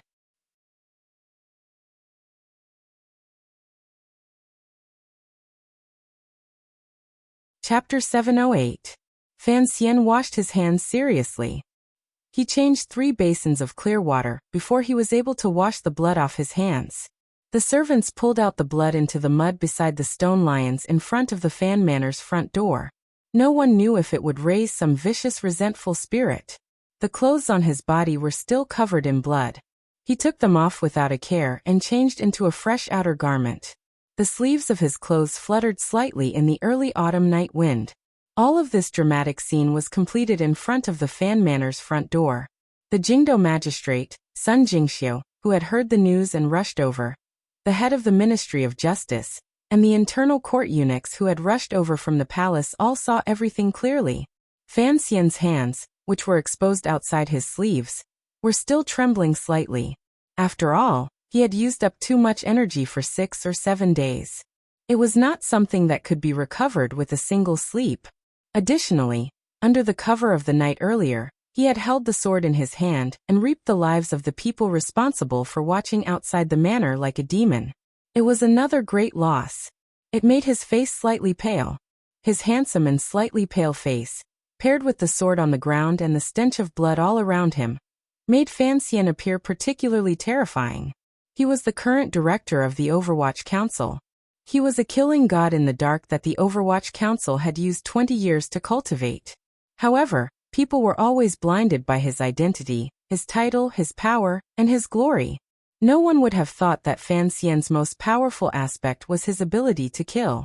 Of course, he had not killed all of the spies the palace had sent to watch the Fan Manor. Those who were able to escape before Fan Xian attacked or reveal their identities were only knocked to the ground by him. As for the spies who were particularly close to the Fan Manor, within the confines of an alley, and disguised as various commoners and merchants, they did not have any chance to negotiate or show weakness. They became a wisp of spirit on the edge of the sword in his hand. Waking from that nightmare, Fan Xian's eyes left the cold stimulation of the snowy mountain. The first thing he did was launch a counterattack. However, this counterattack was unavoidably overly bloody and unreasonable. Fan Xian was not a bloodthirsty person. He knew that the spies outside the Fan Manor were all people the emperor and important officials in court had sent. These people did not understand Fan Xian's current state of mind, so he had to be on guard. However, he had to kill. After opening his eyes, his first accurate judgment was that the emperor would certainly reduce his power and strictly control his connections with the Overwatch Council subordinates loyal to him. Although Yan Bingyan, with the help of the royal palace and the suppression of military power, controlled that square and sinister building in name, everyone knew that after Chen Pingping's tragic death in front of the royal palace, this sinister courtyard only had one master left, Fan Xian. As long as Fan Xian was able to re-establish countless ties with the Overwatch Council, then even the emperor would not be able to stop Fan Xian from successfully gathering the power of the Overwatch Council. At least in the short term, the emperor would not allow Fan Xian to have the Overwatch Council's help again. Yi Zhong had led troops to invite Fan Xian back to the capital, and had planted so many spies outside the manor. It was clear that the emperor wanted to temporarily put Fan Xian under house arrest in the manor. Fan Xian could not give the emperor time to gradually make arrangements. Once Fan Xian lost contact with the Overwatch Council for too long, the court would gradually break down the internal composition of the Overwatch Council and invite out the officials loyal to Chen Pingping and Fan Xian one by one. Then, they would desperately mix in sand, just like how the Imperial Censorate had mixed sand into the Overwatch Council 2 years ago. Before the Overwatch Council left his control, Fan Xian had to take the initiative, layer by layer, and prepare to have the power that belonged to him return to the darkness and calm, waiting for the time he needed them again. All of this was based on Fan Xian having to contact them, the most loyal Qinian unit. The spies outside the Fan Manor had to die. Fan Xian would not take the risk of carrying out such a dangerous task, while someone was following him. Under the suppression of the Emperor's authority, the only way to make the surveillance outside the Fan Manor show a gap was the terror of blood and death. Other than this, there was no other way. Earlier, when a crow from the First Bureau had risked his life to deliver the news into the Fan Manor, it made Fan Xian's heart freeze and his hand that held the sword. 4 Overwatch Council officials had already been hanged in the prison. They were not the heads of the 8 bureaus. It looked like Yan Bingyun was still desperately trying to preserve the Overwatch Council's power. However, he was still unable to protect those 2 officials. Those 4 officials were the ones who had tried to forcefully take action and save the old director when Chen Pingping had been sent to the Overwatch Council's prison. The Emperor would certainly not allow officials who dared to go against his will to exist, so they died cleanly. For Fan Xian, this was a dangerous signal. It was a dangerous signal that the Emperor was beginning to purge the Overwatch Council. Thus he also took action. He did not use any insignificant power or any subordinates he could use. He only personally stepped over the high threshold of the Fan Manor. Pulling out the cold longsword behind him, he walked through the night and killed 14 people. Lanterns hung high in front of the Fan Manor door. Torches gathered in the long streets in the south of the city, illuminating it as if it were daytime. A few officials looked at the bloody bodies being carried out from the streets. They looked at each other and felt a chill in their hearts. Their faces were deathly pale. They didn't know what to say. They had always known that Sir Fan Jr. was a powerful figure who did not act according to common sense. However, they still did not understand why Sir Fan Jr. would risk the Emperor's anger and the danger of being captured and imprisoned to kill so many people in front of so many people. The officials all knew that the corpses piled up in the carriages were all capable spies sent by the palace and their own yamens. Their target was the little Duke of Fan Manor. No wonder he was so angry. Was the follow-up to his anger such a brutal killing? From the internal court to the Overwatch Council to the Ministry of Justice, all of the departments and yamens in the Qing court were probably used to sending out spies to find out the information they needed. The first 2 terrifying existences were even more so. No one knew how many spies they had planted in the manors of the various nobles and officials in Jingdo. The Overwatch Council was an old hand at doing this. It was rumored that the First Bureau had already reached the level of planting spies in the manors of every official in the capital above the 6th level. The matter of spies was not a secret in the officialdom of Jingdo. The officials were all used to this. Even if one day, due to some strange matter, they discovered that there were spies from the palace or the Overwatch Council in their manors, they could only foolishly pretend they didn't know. If they couldn't pretend anymore, they could only treat them well. Then, they would verbally remind them and politely escort them out of the manors and back to their yamens. The officials knew that these spies represented the Emperor's eyes and the might of the court. They had never thought that an official would be like Sir Fan Jr. and coldly and arrogantly kill all of these spies. The Deputy Assistant Minister of the Ministry of Justice glanced at the embarrassed Sun Jingxiu and said in a low voice, "Sir Sun, you have to ask the little Duke what happened today." Killing people on the street was already a violation of the death penalty in the Qing law. Even though Fan Xian was of high status and had entered the range of the 8 deliberations and could be exempted from the death penalty, it was still difficult to forgive him. Furthermore, the people he had killed were all secretly officials of the court. However, Fan Xian washed his blood-stained hands in the firelight and changed into blood-stained clothes in front of all the officials. His expression was cold and calm. Who dared to go forward and capture him? Among the officials, only the Jingdo magistrate, Sun Jingxiu, was in charge of this matter. Everyone knew that the Sun Manor had a close relationship with the little duke. A few months ago, the little duke had fought with Scholar He of the Hall of Governmental Affairs for the sake of Sun Jingxiu's future. He had fought until Scholar He's face was covered in dirt. Thus, the gazes of all the officials landed on Sun Jingxiu's face. Sun Jingxiu's heart was bitter. He knew what his colleagues were afraid of. However, these days were even more difficult for him. First, something major had happened to the Overwatch Council. In the end, Director Chen had been tragically killed by 1,000 cuts. That day, he had personally seen Sir Fan Jr. ride alone into the execution field. He had been so scared that his entire body had gone cold. He didn't know what kind of role Sir Fan Jr. would play in the court in the future. Would he sink into oblivion, or would he be severely punished by the emperor? If Fan Xian fell and lost power, Sun Jingxiu would not have a good end. Thus, he had been waiting in the Jingdo government in terror for the emperor's edict to remove his position. Unexpectedly, before the emperor's edict had arrived, his backer, Sir Fan Jr., had done such a shocking and treasonous thing. He walked with his body bent to the front door of the Fan Manor, and bowed deeply to Fan Xian. He then quietly asked a few questions. Fan Xian was sitting tiredly on the long bench. The sword of the Wei Emperor had been thrown at his feet. Seeing Sun Jingxiu come forward, he was not surprised. With a cold expression, he replied. The officials were afraid and did not go forward. They didn't know what exactly the two of them were talking about, so they could only wait patiently.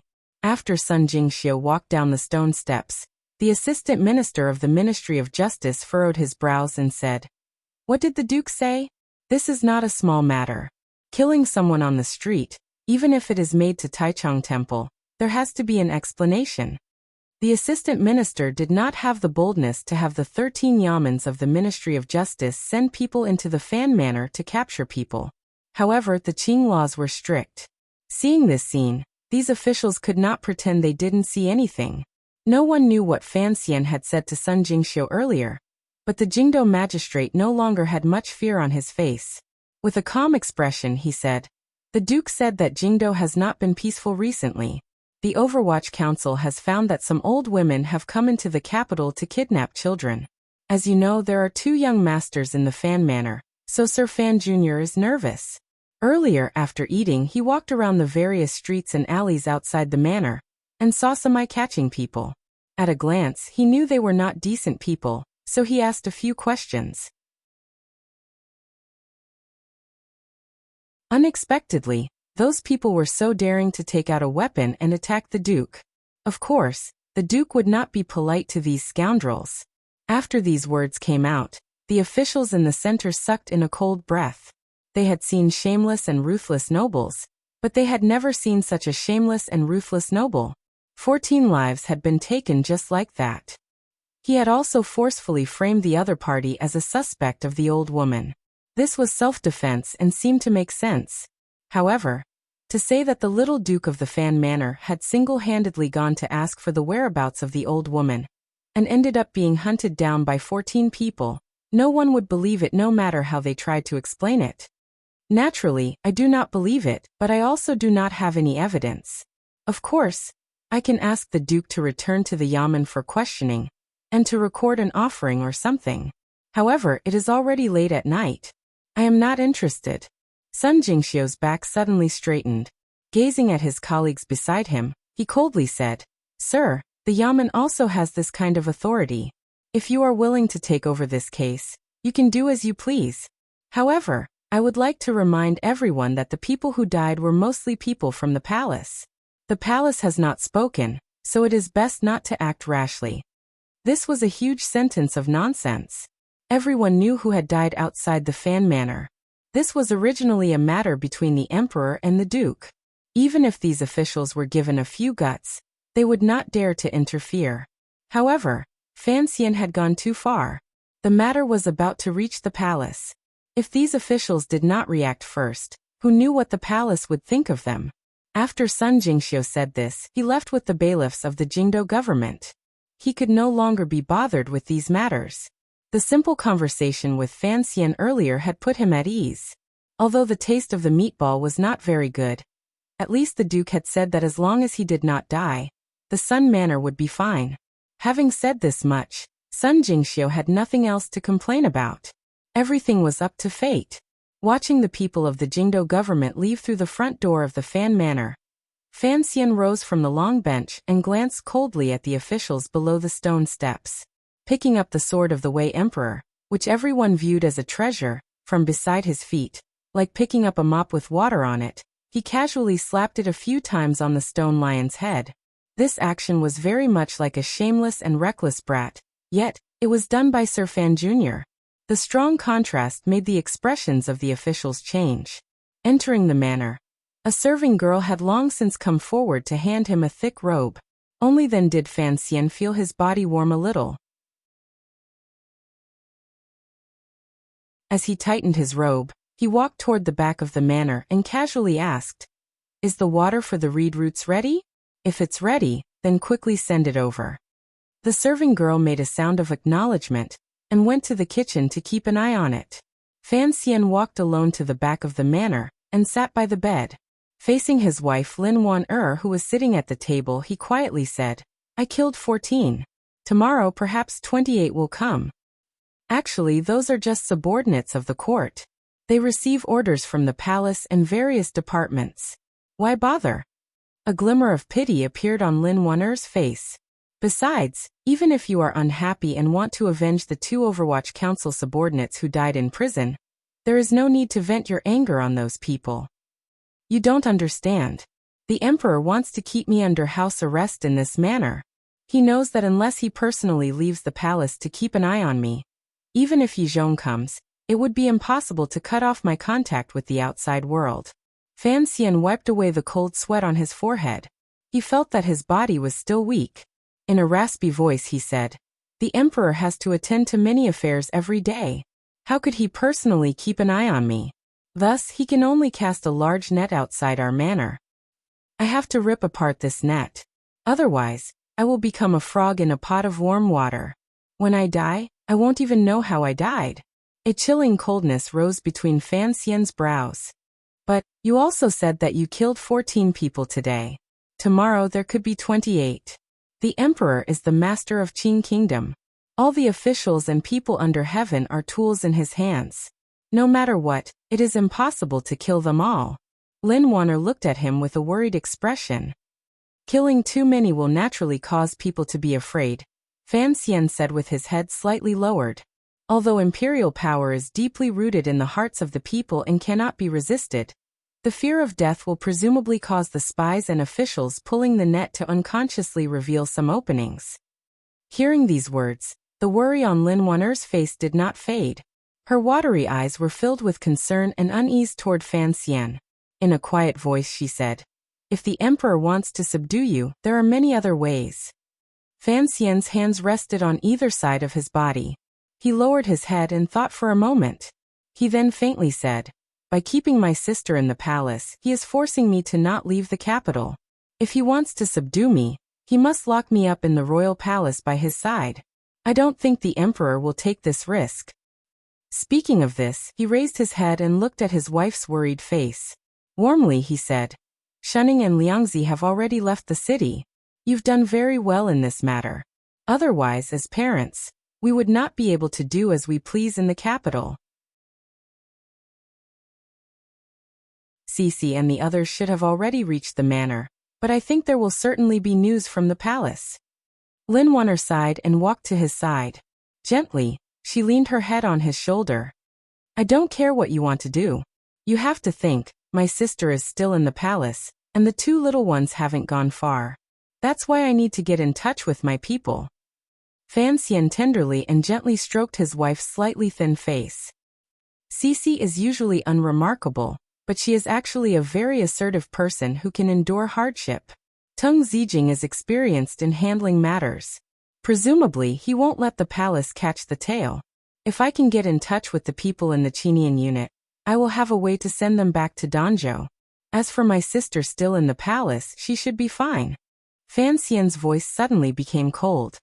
"I am directly challenging the Emperor's authority, because I want to see just how far he wants to go. Are you really not afraid that Uncle the Emperor will punish you severely?" Lin Wanner sat up straight and looked at him worriedly. She knew very well how cold-blooded and heartless the relative sitting on the throne was.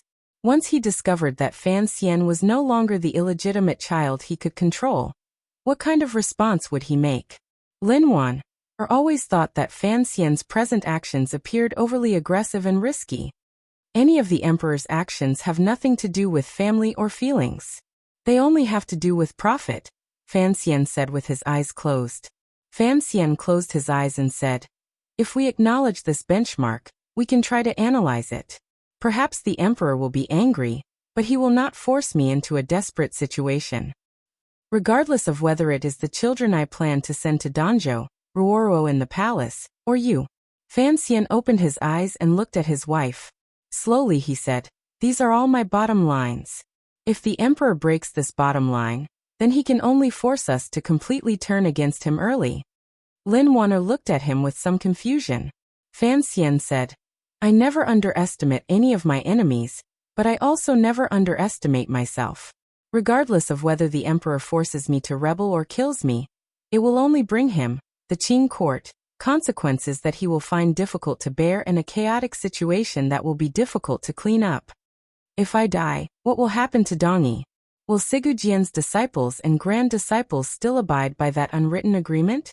Although the court has mixed in the 10,000 elite soldiers in the great prince's hands, the movements of the imperial army 3 years ago have already shown our brother's ability to control troops. He can completely control this powerful army in a short amount of time. If Chen Pingping dies, and I die as well, brother will certainly not listen to me. Even if he doesn't lead the army back to Jingdou, he will at least stay in Dongyi and watch coldly over father in Jingdou. It would be best if the emperor doesn't use Aunt Ning to threaten him. From your description, after the incident in the royal study, Aunt Ning already has the will to die. Given her valiant and hot-blooded personality, if the emperor uses her life to threaten brother to return to the capital, she will probably immediately die in front of the emperor. Yun Jilan is also not an idiot. If I die, he will certainly be able to guess my brother's thoughts. With such a powerful ally for no reason, he will certainly do his best to assist and maintain Dongyi's independent position. If I die, what kind of reaction will Hongcheng, who is still in Dingzhou, have? If I die, what kind of upheaval will happen to Jiangnan that I have managed for 5 years? Even if Xia Qifei betrays me, I still have enough ways to throw all of Jiangnan into chaos. Not to mention the Overwatch Council. Presently, the Overwatch Council is maintaining its silence. One reason is the army outside the council. The more important reason is that all of the officials are watching me in secret. They want to know what I want to do. If I also die, the Overwatch Council will fall apart. Look, if the emperor truly forces me to rebel or directly kills me on the spot, it will bring so much upheaval. A strange smile rose to the corners of Fan Xian's lips. Faintly he said, "How could he bear to? How could he dare?" In reality, Fan Xian still had a lot of bargaining chips hidden behind his back that he had not spoken of. There was no need. Secondly, he himself did not have much confidence in the bargaining chips in the north. However, up to this point, the last 4 words he coldly spoke were just that, resolute and full of confidence.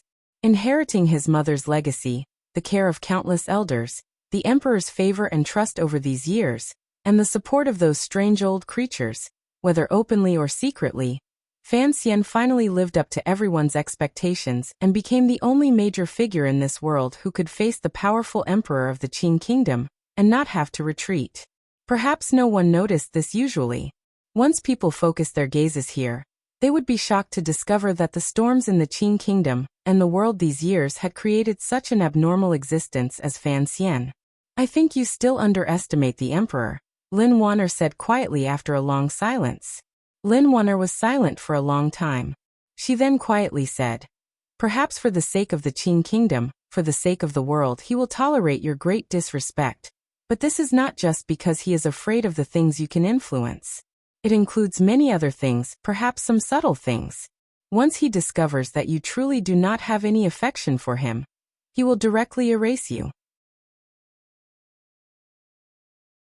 The best way to destroy a person is to destroy his physical body. Lin Wanner looked at Fan Xian in a daze. Do you think that if the emperor could bear to kill you, he would care about Dongyi returning and rebelling? Would he care about Li Hongqing's little power in Dingzhou? Would he care about how much hunger and pain the people of Jiangnan will suffer?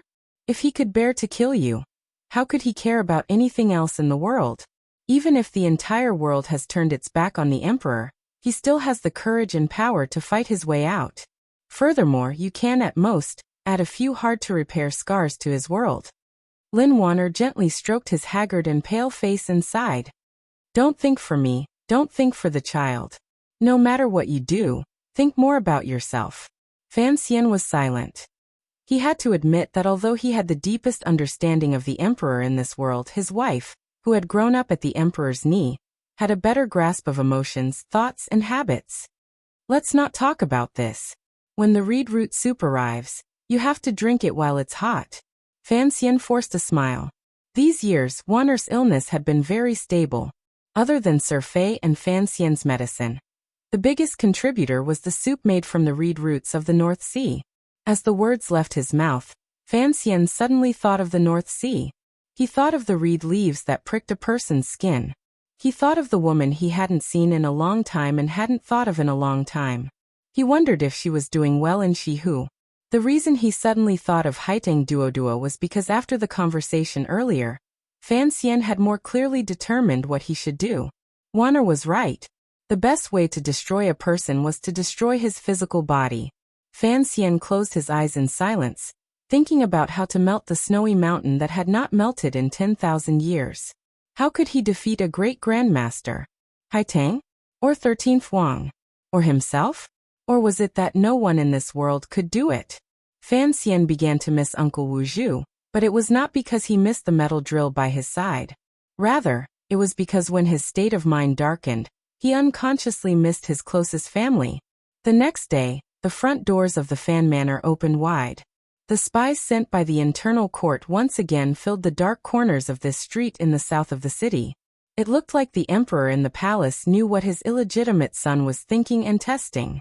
He only sat calmly in the royal study and met the myriad changes by remaining unchanging. He wasted away Fan Xian's time, and gradually raised the temperature of the water in the pot. The large piece of firewood shoved under the pot was the emperor's edict that eunuch Dai had sent in the morning. Hearing the familiar Yu Yao's accent, Fan Xian knelt in the main hall in his black official robes. A calm light of everything being within his expectations flashed through his eyes.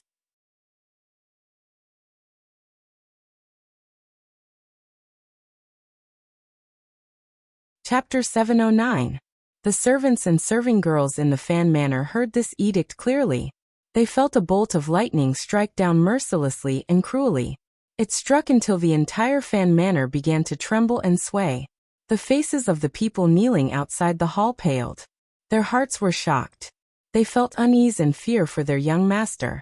Not only them, but all of the officials and people in Jingdo knew exactly what the foundation of Sir Fan Jr.'s power was.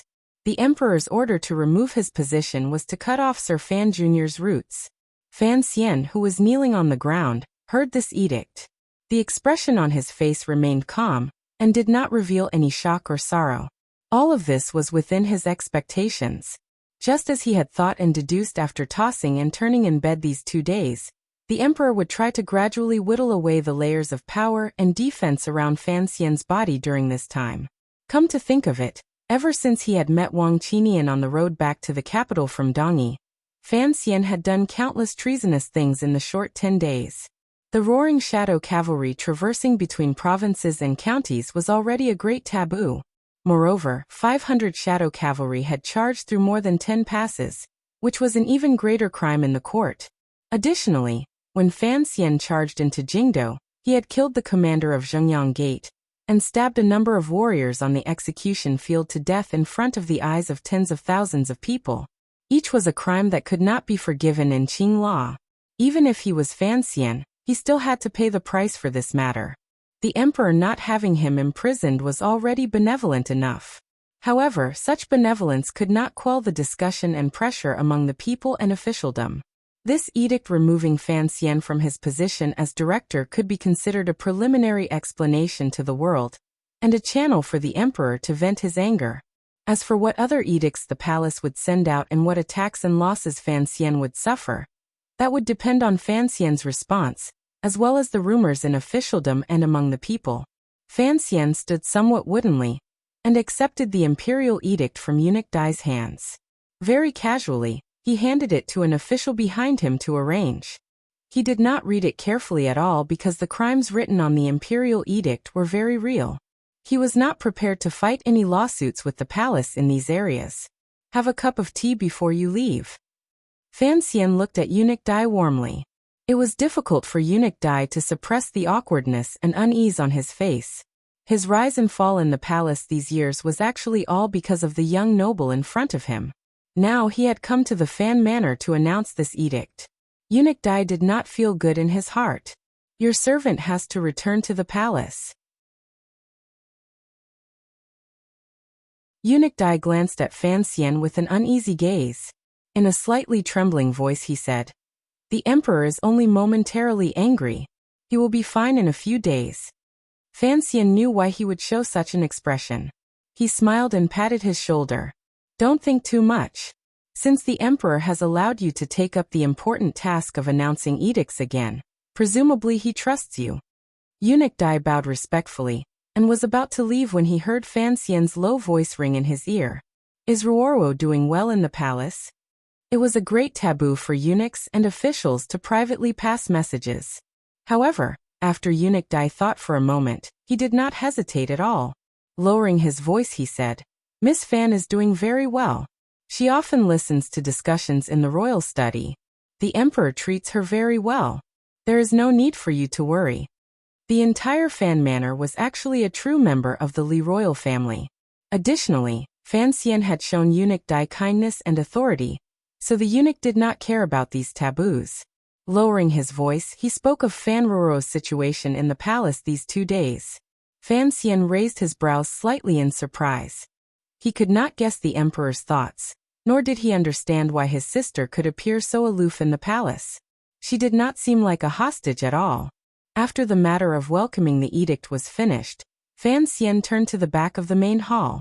Looking at his wife who had been listening quietly in the back, he quietly said, "Today is the first wave. I have many duties on me. If the emperor wants to peel them layer by layer, it will take some time." Lin Wanner glanced at him and gently bit her lower lip. She said, "If you do not have a proper name, then your words will not be justified. Although the position of director is currently empty, and the emperor is presumably waiting for you to enter the palace to beg for forgiveness, he will still bestow this position to you in a few days. But in the end, the emperor's power is boundless. Without the position of director, if you want to gather the power of the council in these days, there will probably be some obstacles. The emperor also knows this. That is why his first move was to remove the position in the council." Fan Xian sat down and said in a low voice, "At least for now, he still does not want the court to become chaotic, so he is slowly peeling it away and waiting for me to naturally admit my guilt and lower my head. However, after all these years, the Overwatch Council has always been under the old cripple's control. The emperor still does not understand the workings within. Even if there are many people in the Overwatch Council who fear royal power, in the end, there are even more people who do not recognize the edict and only recognize the legacy of the council. Being under house arrest and being killed are both difficult problems to solve," Fan Xian said. "The emperor wants the entire world, including myself, to slowly get used to the days of me losing power. That way, it will be much easier to torment me, so I have to hurry." Lin Wanner furrowed her brows. She still did not understand. Even if Fan Xian could tear apart the large net outside the manor, and make contact with the members of the Qinian unit, what problem could he solve with just one meeting? "My subordinates are a group of extraordinary people." Fan Xian saw the confusion in her heart and calmly said. "Furthermore, they can help me, who is under house arrest, contact a group of even more incredible people." If Fan Xian forcefully broke through the surveillance network outside the manor, given his present cultivation, it would not be a difficult matter. Just as he said last night, unless the emperor personally came, it would be difficult to find many people in the Qin kingdom who could follow him. However, he had to consider the safety of his subordinates and his collaborators who were not in Jingdo. Thus, he could not give the palace any opportunity to follow him and clean out his true foundation. Although the position of director of the Overwatch Council had been taken away, it could not stop Fan Xian from regaining control of the Overwatch Council through the officials loyal to him and Qin Pingping. If the court truly used Fan Xian as a line to catch all the people he had hidden behind the scenes, it would be much more difficult for Fan Xian to make contact with those powers far from the court. Thus, Fan Xian's actions were very careful. His carefulness was displayed for the world to see, but it was an unreasonable and particularly bloody decision to kill. Not long after the emperor's order to remove Fan Xian from his position as director of the Overwatch Council spread throughout Jingdo, news of Sir Fan Jr. once again attacking the large network of spies outside the Fan Manor came. That day, over 20 people died outside the Fan Manor. The next day, the palace issued an edict stripping Fan Xian of his position as the head of the Palace Treasury Transport Company. It formally stripped the palace treasury treasure that the Qin Kingdom relied on as the foundation of its national power out of Fan Xian's control.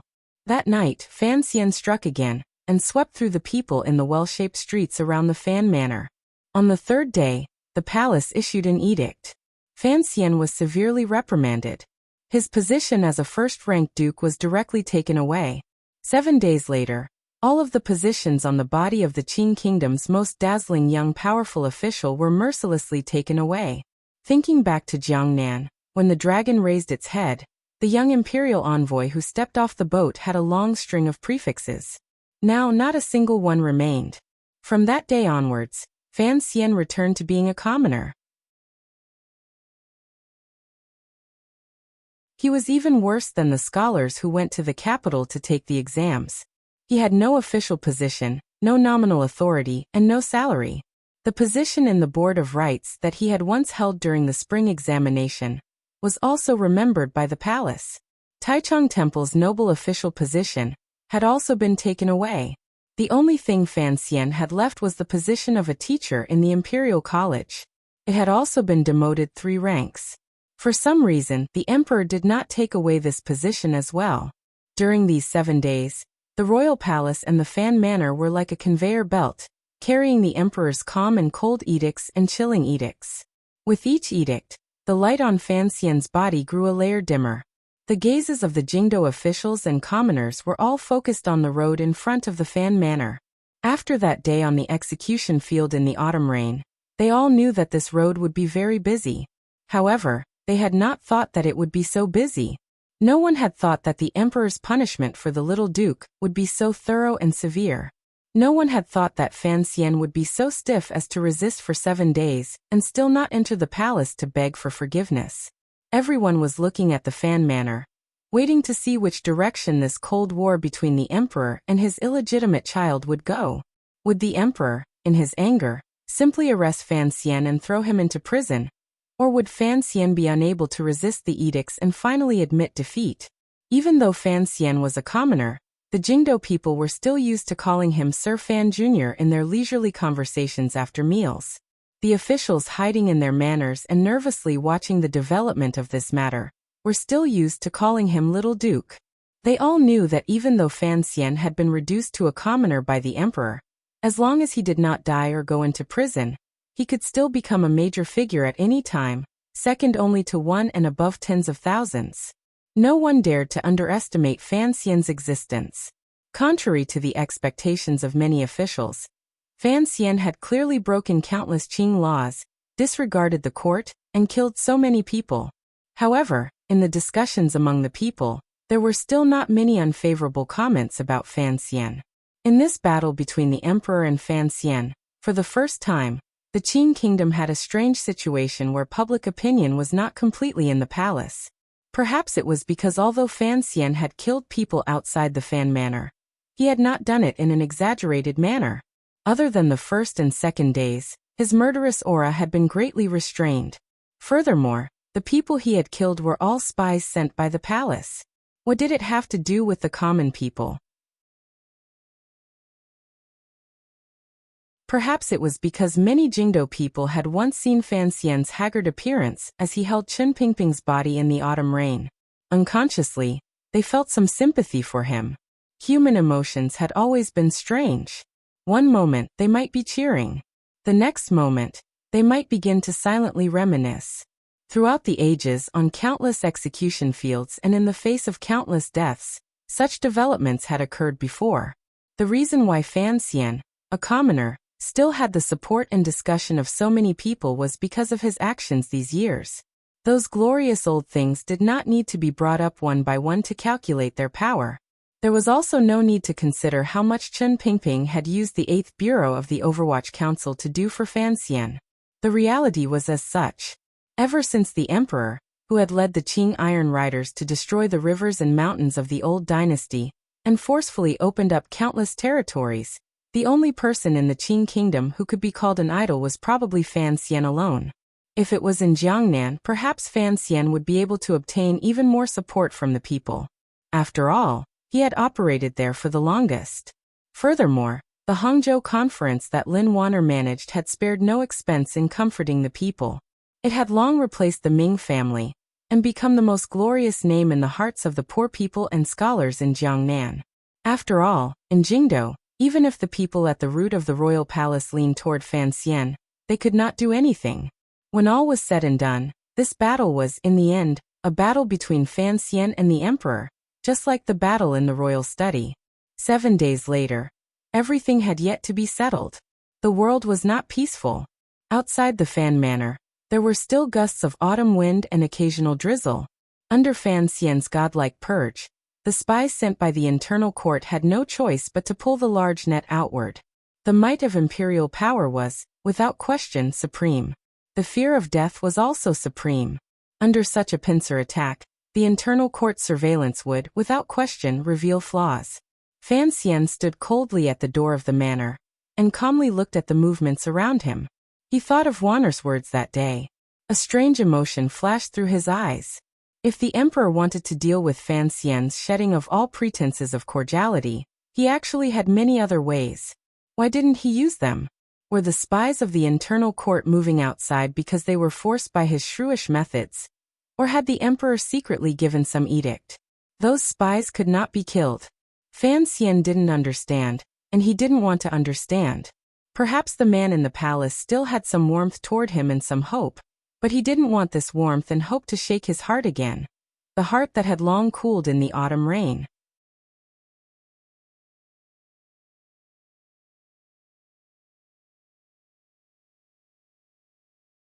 "Sir, this is too risky," the official said seriously. The official said seriously. He thought that since he had taken the risk to enter the manor, he could pass on the message himself. No. Fan Xian shook his head. Those words were too important. He had to personally deliver them to each person's ears. The slightest mistake could cause great trouble. He suddenly thought that if Wang Qinian was by his side at this moment, everything would be much easier to resolve. Given Wang Qinian's abilities, sneaking into the Fan Manor under the watchful eyes of spies would probably not be a difficult matter. The vegetable delivery carriage belongs to the produce inspectorate. How did you get in? Fan Xian suddenly thought of this problem. His gaze narrowed slightly with some worry. Daizhen returned to the produce inspectorate, the official replied with a smile. Fan Xian also smiled. Eunuch Dai had once again become the head eunuch in charge of announcing edicts. Following that, his nephew also returned to his position in the Produce Inspection Bureau. Given how the Overwatch Council had dealt with the Dai family back then, it was easy to leave some loose ends. Now it was used. The autumn sky above Jingdou was clear and distant. Rain spilled down from the leaden hanging clouds, making the surrounding scenery blurry, but moving. The Fan Manor and the Royal Palace had fought for 7 consecutive days, particularly Sir Fan Jr.'s merciless sweep of spies outside the manor. In the end, it had chilled the hearts of most of the spies in the internal court. They felt that their colleagues had all died for nothing. It looked like the emperor in the palace would never actually throw his illegitimate son into prison to avenge these colleagues. Thus, the net outside Fan Manor had unknowingly loosened, leaving some loopholes that could be used. The seemingly unproblematic carriage of the Produce Inspectorate had crawled out of these loopholes. In a secluded area in Jingdou, the houses and alleys were simple and crude. There were no deep gardens or large mansions of any large family. A small courtyard sat quietly at the end of one of the alleys. The sound of selling vegetables in the alleys outside could be heard clearly here. However, it had already been a number of years. No one knew what this small courtyard represented. Fan Xian wiped away the powder and rouge disguise on his face in the slight autumn rain.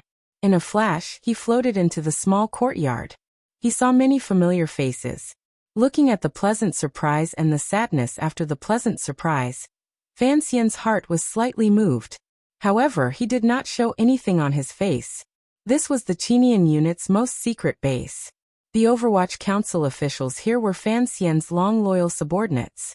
When the rumors in Jingdo changed, particularly when there were some subtle signs within the Overwatch Council, these members of the Qinian unit silently and quietly left their posts. Through different paths, they returned to this small courtyard and waited for Fan Xian's summons. Many years ago, when the Qinian unit only had Fan Xian and Wang Qinian, one old and one young, Wang Qinian had spent a small amount of silver to buy this courtyard. These members of the Qinian unit were like Fan Xian's eyes and arms. Fan Xian was going to mobilize the power that was close to him scattered throughout the world. He had to pass his will through these loyal eyes and arms. This was the reason why he had spent so much effort to come here personally.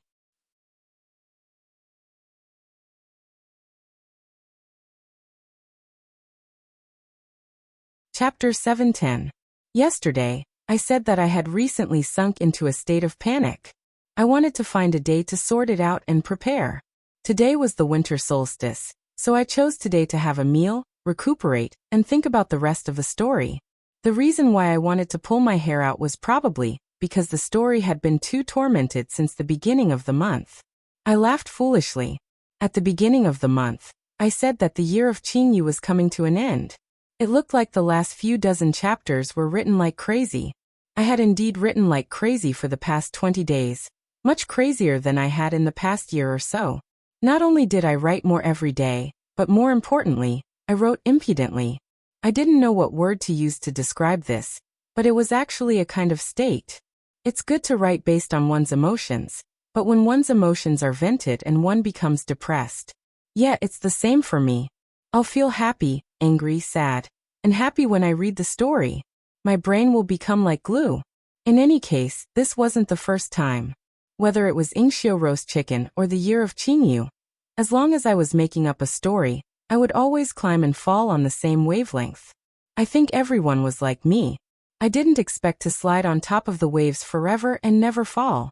Everyone, please give me a day or two to recuperate. Let me concentrate and write properly.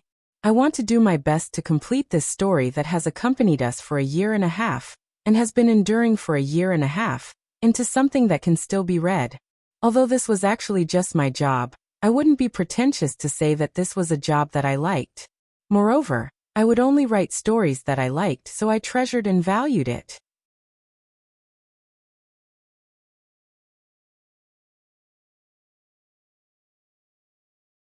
Chapter 7:11. There were no excessive greetings, sorrow, or anger. The members of the Qinian unit who remained in the quiet courtyard calmly greeted Fan Xian.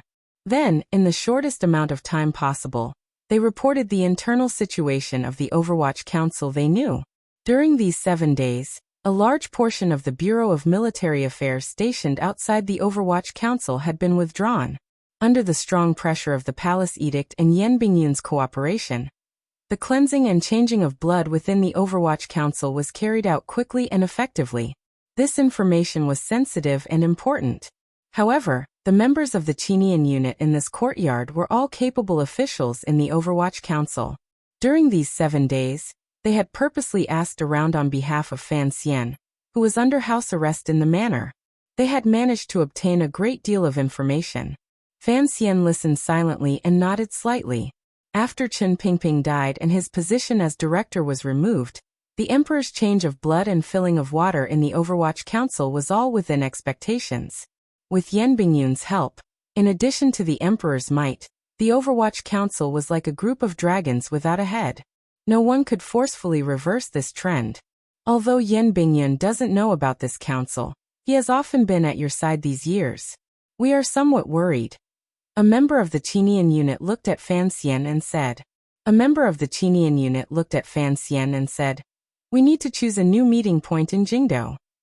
This official directly called Yan Bingyun by his name. It was clear he no longer had any respect.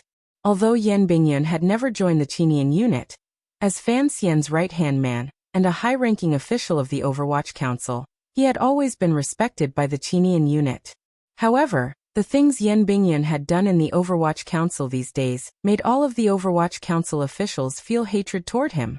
Yan Bingyun was Fan Xian's trusted aide, but he was never someone Fan Xian could completely trust. This Sir Yan Jr., who was skilled in strategy, was an independent person. Fan Xian was silent for a moment, and then shook his head. He didn't express an opinion on this or say they should continue to choose another meeting place. He still had some hope in Yan Bingyun. He was even faintly worried that Yan Bingyun would die in the anger of the Overwatch Council. After today's meeting, the people of the Qinian unit would have to leave Jingdo. This little courtyard that Wang Qinian had spent 120 liang of silver to buy would be abandoned. There was no need to waste any more effort. Seeing Fan Xian did not reply, the official shook his head and continued his report. Once the city gates open, the people heading toward Xilyang and Northmin have already left.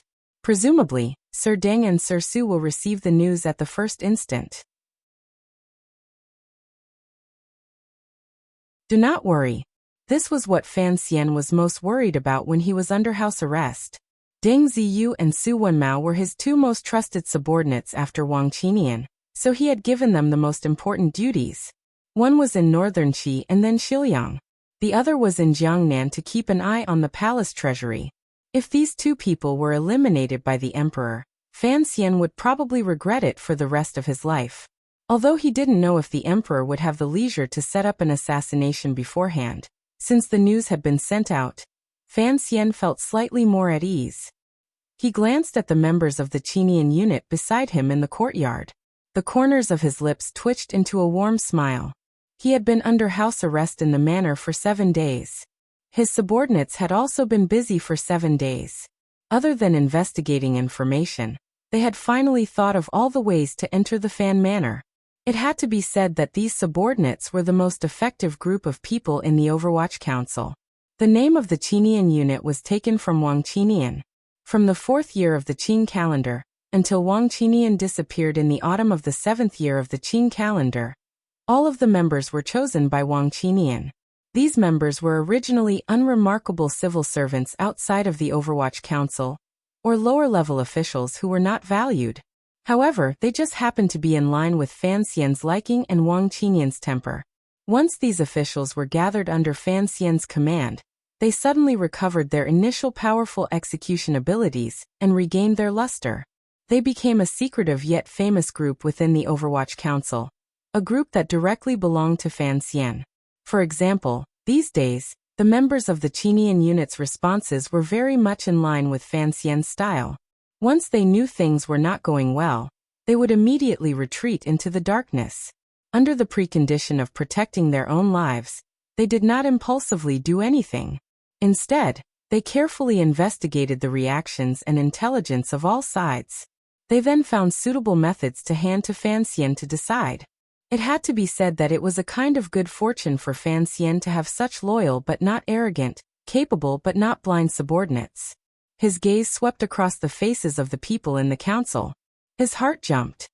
He suddenly thought that other than Wang Qinian's discerning eyes, how could there be so many elites within the Overwatch Council that had been buried for so many years and covered in dust for so many years, waiting for him to come from Danzhou to Jingdo before they were discovered?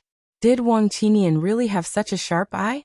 Or was it that these loyal subordinates had always been suppressed by the old ancestor of the Overwatch Council, and left for him to use now? Fan Xian's brows furrowed, and his heart became a mess. Thinking of Chen Pingping's kindness to him, he was speechless for a long time. He sighed, but he didn't have time to ask these subordinates anything. He waved his hand and walked into the quiet room beside the well at the back of the council. There was a large desk in the room. On it were paper envelopes used by the Overwatch Council. as well as a set of tools for making secret words. The inkstone was placed to the right of the desk. The weather in early autumn was not very cold, so it was easy to melt the ink. However, Fan Xian did not grind the ink. Instead, he took out a pencil made by the palace treasury from under the desk and twirled it between 2 fingers. The tip of the pencil did not land on the snow-white paper. After thinking of many ways, he had escaped the eyes of the court and come to this little courtyard. Without question, Fan Xian had already thought clearly about what orders he should give. However, he still put the pencil down. Once anything landed on paper, it was a weakness and the possibility of it being leaked. In the winter of the 6th year of the Qin calendar, he often came to this little courtyard. At that time, Sea Lily's brother was still being held hostage by him. At that time, Haideng was still in the little courtyard in the north urging Xia to pull the mill. At that time, Fan Xian often wrote letters to Haideng. Thinking about it carefully, although he was fighting fiercely with the eldest princess and the second prince in the capital, his state of mind was actually calm and happy. Now that Haideng Duoduo had become an enemy of the Qin kingdom on the grasslands and Xia had been forced to disappear in Shangjing, Fan Xian's state of mind had long changed. All of the members of the Qinian unit stood in the room, silently waiting for Fan Xian to give his orders. In a moment, leave Jingdo immediately. Before you receive my written orders, you are not allowed to return. Fan Xian didn't spend much time sorting out his emotions. Staring at everyone, he said in a heavy tone, "This is the first order. You must survive." "Yes," everyone replied in a low voice. Then, under the indication of Fan Xian's gaze, they left, leaving only 2 people.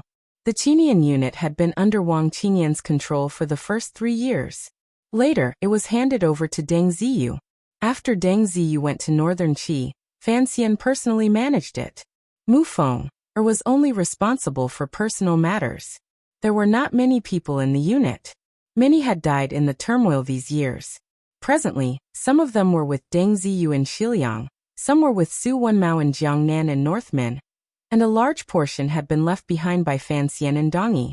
The ones still in Jingdo were the only subordinates Fan Xian could directly use. Because of this, Fan Xian didn't want them to lose any more people. Fan Xian stared at one of the 2 people in the room and took out a jade hook from his clothes. Handing it over, he said, "Go to Qingzhou. Don't alert the people of the 4th Bureau. Follow Xia Mingji's merchant group directly into the grasslands and find Hu Ge. Tell him that I need him to launch a feint attack at the end of autumn and trap the Qingzhou and Dingzhou armies in Xiliang Road." The official accepted the jade hook and straightforwardly said, "The left virtuous prince has been dead for almost a year. Although Hu Ge has your secret support and has gathered a lot of power, I'm afraid he doesn't have the power to persuade the Hu people to brave the dangerous weather of late autumn and early winter to attack the Qin kingdom."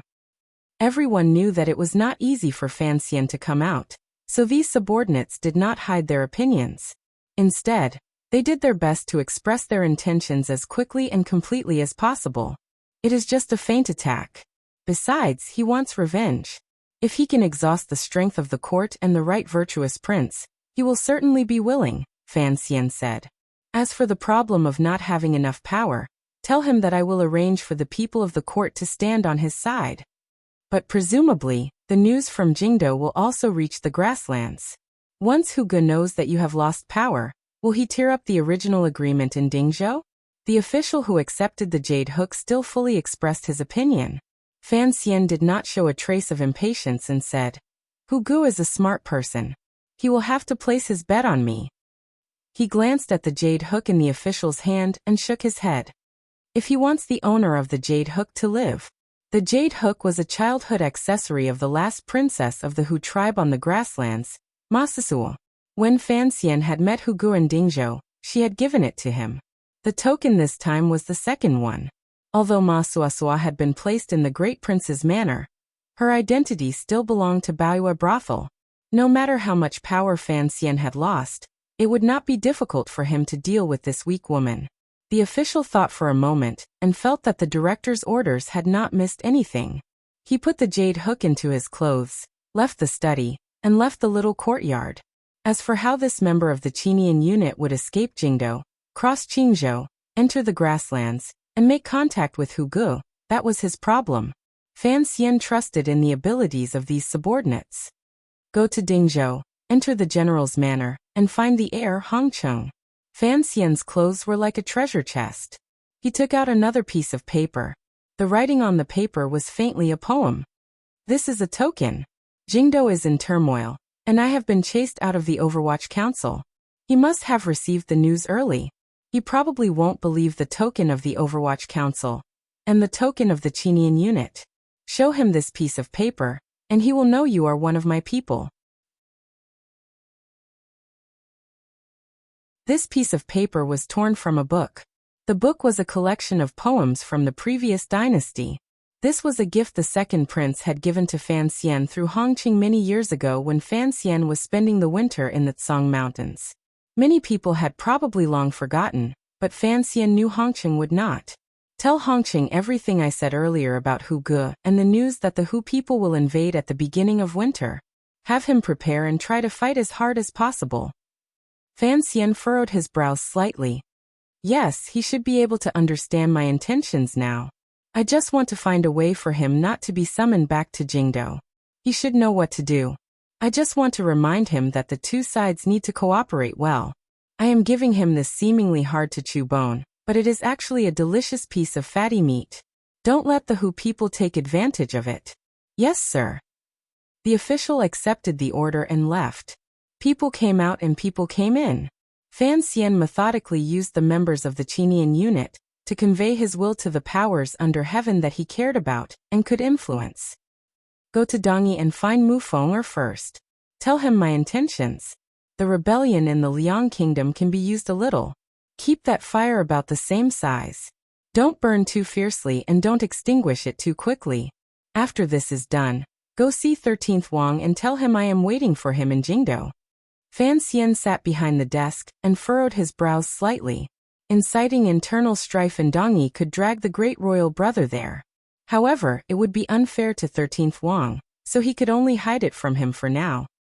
Also, have him use the command sword of the Sword Hut on my behalf to pick out 2 trustworthy people, and send them to Jiangnan by Su Wenmao's side. Personally deliver this letter to the great prince's hands. Tell him that everything is fine in Jingdou, and that there is no need to rush back. There was some worry between Fan Xian's brows. He could explain his thoughts clearly to Li Hongcheng, but he did not have the confidence to control the great prince. Once the news of Chen Pingping's wretched death reached Dongyi, the great prince's anger would probably not be any less than his. The great prince had called Chen Pingping uncle since he was young. Putting aside the close relationship between Lady Ning and Chen Pingping, and the fact that Chen Pingping had protected the great prince in Lady Ning's womb. Given the friendship between the great prince and Chen Garden these years, given the great prince's personality, it was possible that he would bring hundreds of soldiers to kill his way back to Jingdou. This was what Fan Xian feared the most.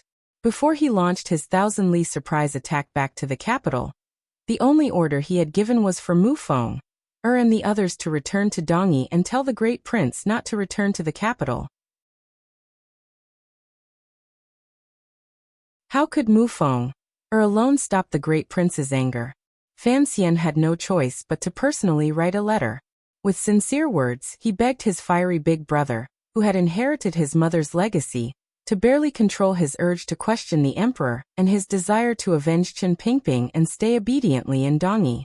Regardless of whether it was Li Hongcheng, who led troops in Dingzhou, or the great prince, who controlled 10,000 elite troops in Dongyi, they were the only 2 military forces Fan Xian could count on in the Qin kingdom. However, these elite troops belonged to the Qin kingdom and the emperor. If these 2 young people of the royal family were summoned back to Jingdou, then Fan Xian would have no hope at all. Fan Xian absolutely believed that as long as Li Hongcheng and the great prince returned to the capital, the man sitting on the throne would not give them any opportunity to lead soldiers in the next few years. This was precisely because of their relationship with Fan Xian and Chen Pingping. The order sent to Jiangnan to warn Su Wenmao had also been sent. Other than his identity as a member of the Qinian unit, Su Wenmao was also an official of the court's palace treasury transport company. Furthermore, the palace treasury was of utmost importance to Fan Xian, the Qin kingdom, and the emperor. No one would let go of it. Thus, Su Wenmao could not hide himself or leave Jiangnan and Northmen. Thus, his situation was the most dangerous. Fan Xian could only hope that in these few years, Su Wenmao had already raised enough direct subordinates in the 3 workshops. He also hoped that Ren Bo and's brother would remember old friendships. From his side, other than having Dongyi's sword hut send aces into Jiangnan to protect Su Wenmao's life, there was nothing else he could do. The member of the Qinian unit heading to Jiangnan also shouldered an additional mission. He helped Fan Xian bring a message to Xia Qifei and had him choose a day to come to Jingdo during these 2 months. Having the current master of the Ming family come to Jingdo did not mean that Fan Xian had anything important to give to him. Rather, it was Fan Xian's test of him. After all, when Xia Qifei submitted to him, he submitted to the Qing court he represented and the terrifying Overwatch Council. Now that Fan Xian had lost his power and returned to nobility, and the Overwatch Council had been sealed into a pile of mud, who knew if other thoughts would rise to Xia Qifei's heart? The Ming family was important to Jiangnan, and also important to the Cold War between Fan Xian and the emperor. If Xia Qifei thought things through and directly knelt before the throne, what would Fan Xian do? Thus, he had to see just how much loyalty Xia Qifei and the Jiangnan water bandits still had to him. If Xia Qifei had truly forgotten the hard days everyone had spent in Jiangnan, Fan Xian's head lowered slightly. He could only have the Ming family change masters, and have Zhaoshang Money House take the lead. Orders were given out one by one. The members of the Qinian unit accepted their orders and left. They did not linger at all. Before long, the lonely and secluded little courtyard was empty. There was only Fan Xian behind the desk and the official in front of him. It appeared particularly quiet. The slightly damp autumn wind blew through the slightly dry air, and made the water bucket by the well in the courtyard roll around and make a few noises. Probably no one would have thought that in such an unremarkable courtyard, a young man who had already had all of his official positions taken away and all of his power stripped was giving out order after order with the intention of carrying out a final struggle against the Qing kingdom's powerful national machinery. "Why did you change your name to Hong Yiqing?" Fan Xian asked quietly as he looked at the last remaining official of the Qinian unit.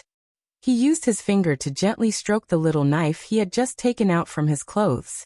This subordinate was the one who had discovered in Qingzhou that the Northern Qi Emperor had intended to use the North Sea Blade Workshop to provoke a relationship between Fan Xian and the Qing Emperor. This person had performed a great service in Qingzhou, and was also one of the first people Wang Qinian had placed in the 4th Bureau of the Overwatch Council. Fan Xian saw that this person was thinking of Lao Wang, and had moved him to his side. He had followed him all the way to Dongyi. The last time Fan Xian had returned to the capital to debrief, he had left him in Jingdo to act as liaison. It was because of this that this person now had the opportunity to face Fan Xian one last time, and not worry helplessly in Dongyi. "I heard that in the past, there was a person called Hong Chongqing.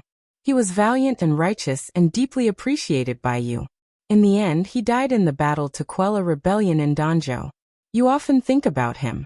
I am not talented, but since I have received your great kindness, I want to repay your kindness with my death. Don't die." Fan Xian sighed. He also thought of Qing Hua, who had died under Yan Xiaoyi's arrow. Qing Hua had survived the hellish situation of the navy massacring the island, and the water birds eating people. In the end, he had not lived more than 2 years with him.